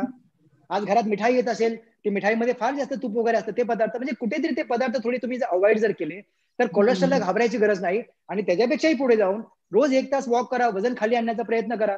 वजन खाली आलं की कोलेस्ट्रॉल खाली येणार आहे 100%. पण वजन जर खाली नाही आलं तर औषधं घेऊन पण कोलेस्ट्रॉल खाली येत नाही, जेवढं यायला हवं तेवढं. त्यामुळे त्याचा संबंध डायरेक्ट तुमच्या वजनाशी आहे. त्यामुळे उगाच वाढले म्हणून घाबरू जाऊ नका. डॉक्टरच्या मागे, डॉक्टर प्रतिईश्वर आहेत, पण ती गोळ्या औषधं ते कुठेतरी आपल्यासाठी चांगले नाहीत नाही का तेवढी. बरोबर. तर ते आपल्याला केलं पाहिजे. बरोबर सर. प्रश्न घेऊया आपण. कोणाला विचारायचा आहे इथे प्रश्न? त्यांनी विचारा प्रश्न. स्पॉन्डिलायसिसच्या त्रासाबद्दल इकडे विचारलेलं आहे त्यांनी की त्रास होत असेल तर कोणता व्यायाम करावा? तेजश्री मॅडमनी विचारलाय प्रश्न. स्पॉन्डिलायसिसचा त्रास असेल तर काय करावं? तेजश्री मॅडम, खूप चांगला प्रश्न आहे आणि मला वाटतं सगळ्या शिक्षकांना जवळजवळ तो प्रॉब्लेम आहे. तर स्पॉन्डिलायटिस का होतं ते आपण अगोदर बघू. आपल्या सगळ्यांची बसण्या उठण्याची चालण्याची एक पद्धत असते. आपले खांदे तुम्ही जर बघाल ना, सगळ्यांचे असे पुढे उतरलेले असतात. स्पॉन्डिलायटिसचं तुम्हाला कारण सांगतोय. मी जरा साईडला होतो, मी दिसतो का सगळ्यांना साईडने मॅडम? बघा जरा. हो. खांदे जे आहेत ते पुढे असे आलेले असतात आणि आपला मान जी आहे आपली, ही अनेक वेळेला आपली मान अशी खाली आलेली असते पुढे. मग ते एखादी गोष्ट वाचायचं असो, मोबाईल मध्ये असो, आपण मुलांना शिकवत असो, तर कंटिन्यू मान जी खाली असते, तर या मानेच्या खाली आल्यामुळे मानेचे पाठीमागचे जे मसल्स असतात, हे सगळे मसल हे पूर्णपणे कमजोर राहतात, वीक राहतात. तर या मसलला स्ट्रेंथनिंग करण्यासाठी जर आपल्याला काही करता आलं तर मला असं वाटतं की मानेसाठी खूप चांगलं. मग त्यासाठी एक सोपा व्यायाम तुम्हाला मी सांगतो, नीट लक्ष देऊन बघा. हा व्यायाम तुम्ही दिवसभरात किती वेळा करू शकता, काही त्रास नाही. आता ही माझी मानेची मुवमेंट आहे, तर मान खाली पूर्ण असते, इकडचे मसल्स पूर्ण रिलॅक्स आहेत, तर त्याला आता मला कॉन्ट्रॅक्शनला द्यायचं आहे. तर मानेला न्यूट्रल व्यवस्थेमध्ये आणायचं. याला म्हणतात प्रोट्रॅक्शन, म्हणजे मानेला मी पुढे नेलं आणि हे झालं रिट्रॅक्शन, म्हणजे मी आता मानेला माझ्या मागे प्रेस करतोय. तर ही जी मुवमेंट आहे मानेला मागे प्रेस करणं, ही मुवमेंट तुम्हाला सातत्यानं करायची आहे. किमान एका वेळेला करायला घेतलं की मागे आणायचं आणि एक 20 सेकंद होल्ड करायचं. नीट बघा मी काय करते. तो ही मान रिलॅक्स आहे आणि मान मी मागे आणली. पुन्हा तुम्ही सगळे करा माझ्या बरोबर. पुन्हा मान मागे, पुन्हा रिलॅक्स करा, पुन्हा मान मागे. तर ही मुवमेंट तुम्हाला जर सातत्यानं जर करता आली तर वर्टिब्राचं जे एक अलाइनमेंट थोडंसं बिघडलेलं असतं चुकीचा पोस्चर ठेवल्यामुळे, तर त्याच्यामुळे म्हणजे पोस्चर नीट नसल्यामुळेच स्पॉन्डिलायटिसचा त्रास होतो, हे आवर्जून सांगावं असं वाटतं. कारण पोस्चर जेव्हा नीट नसतं, जेव्हा खांदे पुढे उतरलेले असतात, मान जेव्हा पुढे वाकलेली असते, तेव्हा अपर बॅकचे जेवढे मसल्स आहेत, मग ते ट्रॅपिजियस मसल, मिडल ट्रॅपिजियस, लोअर ट्रॅपिजियस आहेत, रोम्बॉइड मसल्स आहेत, टेरेस मेजर मायनर, म्हणजे अपर बॅकचे सगळे मसल्स आणि मानेचे सगळे मसल्स हे पूर्णपणे रिलॅक्स अवस्थेमध्ये असतात किंवा कमजोर झालेले असतात.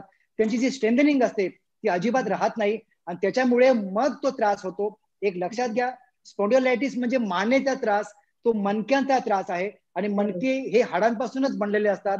तो एक सांधेदुखीचा प्रकार म्हणला तरी चालेल, एक प्रकारचा तो एक आर्थरायटिस म्हणला तरी चालेल. आणि ज्या वेळेला आपले मसल वीक होतात त्यावेळेला सांधेदुखी जोराने डोकं वर काढत असते. म्हणून जो व्यायाम तुम्हाला मी आता सांगितलाय तो व्यायाम तुम्ही आवर्जून तो व्यायाम नियमाने करा. हो व्यायाम तुम्ही झोपेत सुद्धा, झोपल्यानंतर सुद्धा, जसं उशीवरती आपण झोपतो, उशी मागे असते, हेच फक्त करायचं की मान फक्त मागे न्यायची आणि होल्ड करायचं. पुन्हा मागे. तुम्हाला जितक्या वेळेला करता येईल तेवढ्या वेळा तुम्ही करा. सकाळी करा, दुपारी करा, रात्री करा, काम करता करता करा. तर तो एक प्रकार करायचा आहे. आणि दुसरा एक सोपा व्यायाम की खांदे जे आहेत ते फक्त असे वरती उचलायचे आणि मागे आणायचे आणि होल्ड करून ठेवायचे एक 5 सेकंद. पुन्हा रिलॅक्स व्हायचं, पुन्हा खांदे वरती आणायचे, मागे न्यायचे, 5 सेकंद होल्ड करायचं. हे काही करत नव्हतं. पाठीमागच्या मसलला मी कॉन्ट्रॅक्शन द्यायचा प्रयत्न करतोय. तुमच्या लक्षात आलं असेल की जे खांदे पुढले पडलेले असतात त्यांना कुठेतरी आपल्याला मागे करायचं, ते खांदे मागे न्यायचे आहेत. आणि चालताना सुद्धा हे अशा प्रकारे न चालता जर थोडंसं खांदे मागे करून जर चालता आले तर त्या दिवसापासून तुम्ही धरून चाला की तुमच्या मानेच्या समस्या आपोआप कमी होत जातील. हे भाग जे तुम्हाला मी जे शिकवतोय ते इतके सोपे आहेत आणि तुम्ही रोज घरी करू शकताय. काही विशेष कष्ट करायची गरज नाही. जनरली जी लोक व्यायाम करणारी असतात, योगा करणारी, त्यांना असे प्रॉब्लेम शक्यतो येतच नाहीत. पण जर कोण करणारं नसेल तर त्यांना त्रास सुरू झाला आणि एकदा त्रास सुरू झाला की मग तो खूप दुखतो. फक्त इतकं सांगेन, खूप त्रास होत असेल तर पहिल्यांदा 1-2 दिवस बर्फाचा शेक द्यायचा. शेक दिल्यामुळे थोडंसं दुखणं कमी होतं. तरी राहिलं दुखणं, मग गरम पाण्याचा शेक चालू करायचा. हे जे 2 व्यायाम तुम्हाला मी सांगितले, व्यायाम सांगायला खूप आहेत माझ्याकडे, पण एक सध्या कार्यक्रमातून 2 व्यायाम पुरेसे आहेत. तर खांदे उचलायचे, मागे न्यायचं. हे वारंवार तुम्ही करा. जितका वेळ, सकाळी करा, दुपारी करा. दिवसातून किमान 3 ते 4 वेळा तुम्ही जर केले तर असं मला वाटतं की स्पॉन्डिलायटिसला घाबरायची काहीही गरज नाही. फक्त मानेला पुन्हा पुन्हा खाली करायचं नाही. मोबाईल जरी घेतला तरी समोर बघा. टीव्ही तसाच तुम्ही एक कमरेचा पण सांगितला होता बघा, एक व्यायाम म्हणजे की एक तुम्ही कमरेसाठी एक पुढे असं हे करून म्हणजे आणि मागे हात खूप घेऊन सोपा आहे. सोपा आहे तोही म्हणजे सगळ्यांना उपयोगी पडेल. नक्की नक्की नक्की. मी उभा राहिलेला दिसतो का सगळ्यांना? बघा. हो हो हो. उभा दिसतो का सगळ्यांना? हो हो. तर आता इथं भिंतीकडे जर मी गेलो तर मला सगळं ते हलवावं लागेल. मी खूप परिश्रमाने सगळं सेट केलेलं आहे. हो हो, बरोबर. नंतर होणार नाही. तर समजा आता ही आता भिंत आहे, खुर्ची म्हणजे भिंत आहे. तर भिंतीपासून 10 इंच मागे उभं राहायचं. बरोबर. आणि दोन्ही कोपरे पॅरलल टू शोल्डर करून भिंतीला लावायचे. अच्छा, भिंतीला. ओके. भिंतीला. लक्षात घ्या, ही भिंत आहे. भिंतीपासून 10 इंच मी मागे आलोय आणि ताट उभा आहे. आणि हे दोन्ही कोपरे मी असे पुढे आणलेत. माझे एल्बोस माझ्या पॅरलल आहेत शोल्डरला आणि हात मी भिंतीला लावला. आता इथे लावल्याच्या नंतर मी फक्त बेंबीचा जो भाग आहे माझ्या नेवल कमरेचा भाग, तो भाग फक्त मी असा पुढे पुढे नेतोय. लक्षात घ्या, माझी छाती तिथेच आहे किंवा छातीला थोडंसं मागे आणलंय मी. आणि कंबर फक्त पुढे दाबली. कंबर माझी फक्त कोपरे टेकवायचे आणि फक्त बेंबीचा भाग, पोटाचा जो भाग आहे, एक 4 इंचाचा भाग जो आहे पोटाचा, तेवढा फक्त त्या भिंतीला लावायचा. म्हणजे तुम्ही साधारणपणे तुमचं चित्र साईडने जर कोणी बघितलं तर ते असं दिसेल बघा. करेक्ट. याला आपण साध्या भाषेमध्ये भुजंगासन असं म्हणू. आपण जमिनीवरती झोपून कसं भुजंगासन करतो, त्या भुजंगासनाचा फोटो जर आपण उभा केला तर आपण असे दिसेल. तर ते भुजंगासनच आहे, दुसरं काही नाहीये. तर ज्यांना कमरेचा त्रास आहे, दिवसभर काम, घरी गेल्याच्या नंतर सगळ्यात अगोदर एक 5-5, 10-10 सेकंद या अवस्थेमध्ये होल्ड राहायचं. पुन्हा रिलॅक्स व्हायचं, पुन्हा कंबर पुढे न्यायची, पुन्हा रिलॅक्स व्हायचं. इतकी ताकद आहे या व्यायामामध्ये की हा जर प्रकार तुम्ही जर केला तर घरी एक 15 ते 20 मिनिटांमध्ये पाठीला खूप चांगला एक रिलीफ मिळतो, खूप आराम मिळतो. आणि रात्री आवर्जून झोपताना किंवा तुम्ही ज्या ज्या वेळेला कधी झोपता, थोडं पोटावरती झोपायचं, कोपरे पुन्हा पुढे धरायचे आणि छातीला छानपैकी वरती उचलायचं, म्हणजे भुजंगासन, कोब्रा पोज. फक्त हातावरती जाऊन करायचं नाही, एल्बो वरतीच करायचं. कारण अनेक लोकांना स्पॉन्डिलायटिस कोणाला असेल, फ्रोझन शोल्डर असेल तर मग खांदा दुखायला लागेल. एल्बो वरती राहिल्यामुळे ते बरं पडतं. आणि ही क्रिया जी आता आपण केली तीच फक्त झोपून करायची. पण शाळेतून घरी गेल्याच्या नंतर किमान एकदा तरी हा प्रकार तुम्हाला करायचा आहे. आणि मला वाटतं अशी भिंत आपल्याकडे घरी आंघोळ करताना तुम्ही करू शकता. तुम्ही घरी कुठेही, म्हणजे बाथरूम मध्ये उभा राहून सुद्धा ते करता येण्यासारखं आहे. फक्त छान, म्हणजे अगदी साधे प्रकार छान सांगितले आहेत. आणखीन लता मॅडम इकडे आहेत. Lata, do you want to ask anything else? Lata madam, त्यांना पण काही विचारायचं असेल तर विचारतील. मॅडम, गायत्री मॅडम त्या म्यूट म्यूट होऊ द्या. Okay. Lata madam, do you want to ask anything else? त्यांनीच हा प्रश्न विचारला होता. त्यांना मी अनम्यूट केलंय त्यांनी स्वतः. Hello. Yes, madam. I just want to thank Gaikwad sir. It's a wonderful, simple exercise. Actually, I'm one of the person who don't do any exercises, but both the exercises which I saw, sir, it's going to be a very benefit for all the teachers. Thank you, sir. Thanks a lot. All are selling in the same boat, Lata. Yes. Thank you, Minal madam. Thank you. Thank you so much. इकडे थायरॉइडचा sir एक प्रश्न आलेला आहे thyroid साठी, एक शेवटचा आपण प्रश्न घेऊया थायरॉइड साठी काय करायचं, असा एक प्रश्न आहे. थायरॉइड दोन प्रकारचे असतात. एकाला म्हणतात एक हायपोथायरॉइडिझम आणि एक असतं हायपरथायरॉइडिझम. तर ज्याच्यामध्ये हायपोथायरॉइडिझम ज्यांना असतो त्या लोकांचं वजन वाढत जातं आणि ज्यांना हायपरथायरॉइडिझम असतं त्यांचं वजन कमी करत जातं. तर आता हायपोमध्ये काय होतं की थायरॉइड होतं म्हणजे काय होतं की आपल्या शरीरामध्ये कॅल्शियमची देवाणघेवाण घेण्यापासून ते सगळी ग्रोथ ही जी आहे ही सगळी ग्रोथ थायरॉक्सिन नावाच्या हार्मोनच्या हातामध्ये असते. आपल्या ज्या अंतःस्रावी ग्रंथी आहेत त्या ग्रंथीपैकी थायरॉइड नावाची एक ग्रंथी आहे, या पूर्ण ग्रंथींचं पूर्ण शरीरावरती कंट्रोल असतं.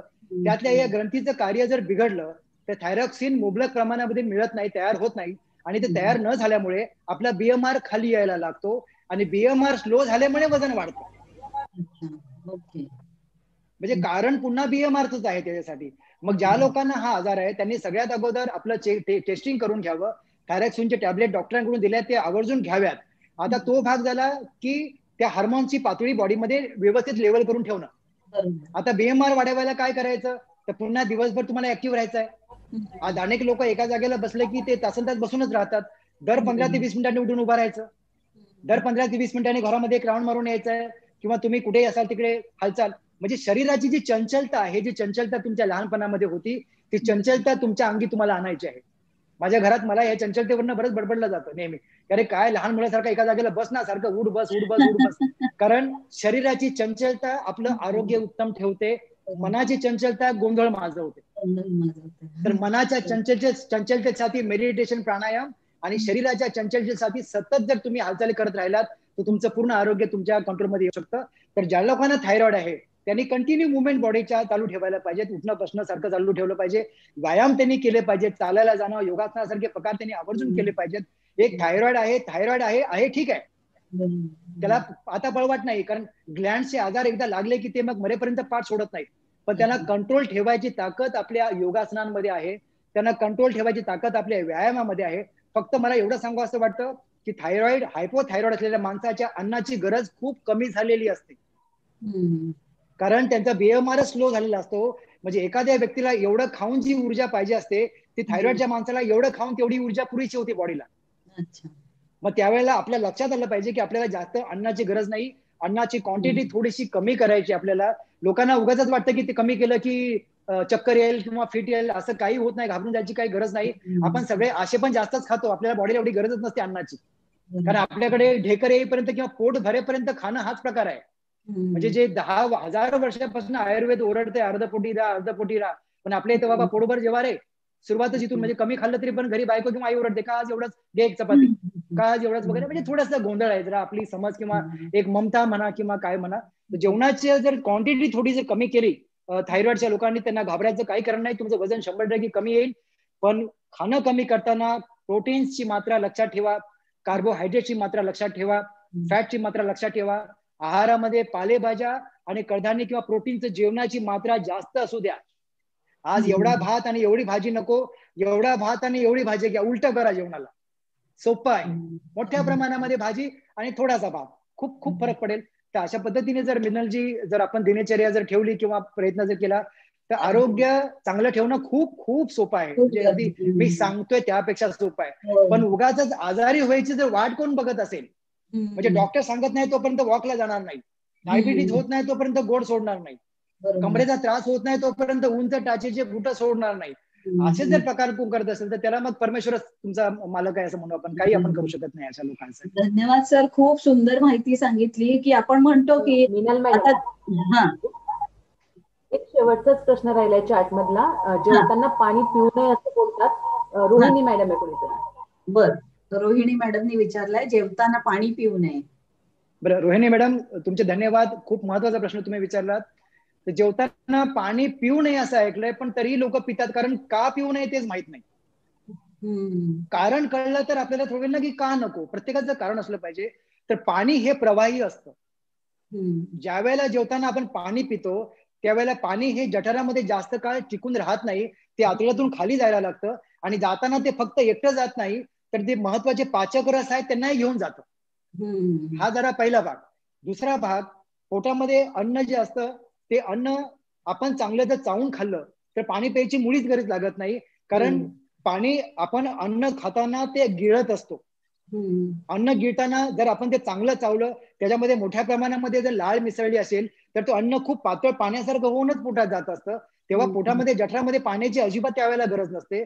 पण तरीही केवळ अन्न नीट चावून न खाल्ल्यामुळे किंवा घाईघाईमध्ये काही लोकांना खायची सवय असते. आता घाईने खाल्लं म्हणजे काय झालं, नीट चावलं गेलंच नाही. म्हणजे 30-32 वेळा चावणं हा फार मोठा भाग झाला. इथे 10 वेळा पण माणूस चावत नाही.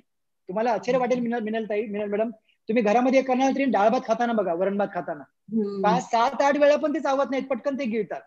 तर काय होतं की प्रॉपर न खाल्ल्यामुळे, पोटात गेल्यामुळे वरून जर पाणी पिलं तर पाणी जोपर्यंत जठरामध्ये आहे त्या पाण्यामुळे ते अन्न पदार्थ फुगतात.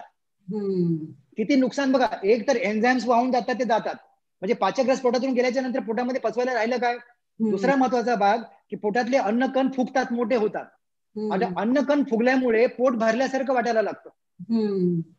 म्हणजे अजून 1 ते 1.5 चपाती आपण खाऊ शकतो, पण ती खाता येत नाही आपल्याला, कारण पोट भरलंय आपलं. आता पोट का भरलं, तो अन्न कण फुगल्यामुळे पोट भरलं आणि ते खातो आणि आपण ठेवतो आणि मग तिथून आपल्याला गॅसेस निर्माण होतात पोटामध्ये. खूप पोट फुगल्यासारखं वाटतं. खाल्ल्यानंतर संध्याकाळी पण असं वाटतं की दुपारी खाल्लेलं अजून पचलं नाही, जड आहे, अजून पोट माझं तसंच्या तसं गच्च झालंय वगैरे वगैरे. हे सगळे त्रास पाण्यामुळे होतात. म्हणून जेवताना पाणी अजिबात पिऊ नये. अगदीच टोटरं बसलं किंवा घशाला अडकते अन्न वाटलं, एखादा घोट तुम्ही नक्की घेऊ शकता. पाण्याची गरज लागत नाही. जेवणाच्या आधी पाऊण तास पाणी प्यायचं नाही. जेवल्याच्या नंतर पुन्हा पाऊण तास 1 तास पाणी पिण्याची गरज नाही. इव्हन जर एखाद्या व्यक्तीला जेवताना ताक प्यायची सवय असेल, त्यांनी सुद्धा ताक जेवल्याच्या नंतर पाऊण तास ते 1 तासाने प्यावं, कारण ताक सुद्धा पाण्याचाच भाग झाला, पातळच आहे. कळलं का. ते पाणी पिऊन पिऊन नुसतं पोट भरल्यामुळे बॉडीला ज्या न्यूट्रिएंटची गरज, आता बघा पोट भरलं की मी जेवण सोडलं, पण माझ्या बॉडीला अजून न्यूट्रिएंटची गरज आहे. आता मी का जेवण सोडलं तर माझं पोट भरलं, आलं का लक्षात. तर न्यूट्रिएंटची कमतरता झाल्यामुळे शरीराला मग त्या न्यूट्रिएंटची गरज भासायला लागते आणि शरीर मग विकाराकडे जायला लागतं. पोटा कॉन्स्टिपेशन पासून गॅसेस सारखा प्रचंड त्रास चालू होतो आपल्याला आणि तोच गॅस मग हळूहळू शरीरभर आपल्या पडतो. शरीरामध्ये वाताचं जे भ्रमण आहे मिळेल, जे तुम्हाला आश्चर्य वाटेल, आपल्या सगळ्या शरीरातल्या ज्या ऍक्टिव्हिटी आहेत ना, तो वात नावाचा दोष घडवत असतो. हा जर वात जर नसता, जो वायू जर नसता, तर आपल्या शरीराचं काम कुठलं चाललं नसतं. तर या वाताचाच पूर्ण बॅलन्स बिघडतो. तो अपान वायू वरती सरकायला लागतो, मग ते समान वायू, उदान वायू, व्यान वायू, प्राणवायू सगळा गोंधळ माजतो आणि हळूहळू डोकं दुखण्यापासून सगळं चालू होतं फक्त त्या पोटातल्या गॅसेसमुळे. तर म्हणून जेवताना पाणी पिऊ नये. हा मात्र अगदी तडपडायची वेळ आली तर थांबायचं नाहीये. एखादा घोट तुम्हाला नक्कीच घ्यायचा आहे, पण थोडं चांगलं चावून जर खाल्लं, मला वाटतं मिनलजी तर किंवा रोहिणी मॅडम, गरज लागत नाही, म्हणून पाणी पिऊ नये. सर एकच आता शेवटचा प्रश्न आपण घेतोय आणि सेशन थांबवतोय. व्यवहारे सरांचा हात वरती आलाय, विचारू दे त्यांना. व्यवहारे सर विचारा सर, अनम्यूट व्हा आणि विचारा sir. Vyavahare sir. Hello. Hello Gaikwad साहेब. हॅलो. हा नमस्कार मॅडम. नमस्कार. नमस्कार. हॅलो. आपण सर्व काही मार्गदर्शन योग्य केलं, अतिशय सुंदर केलं, आम्हाला आवडलं.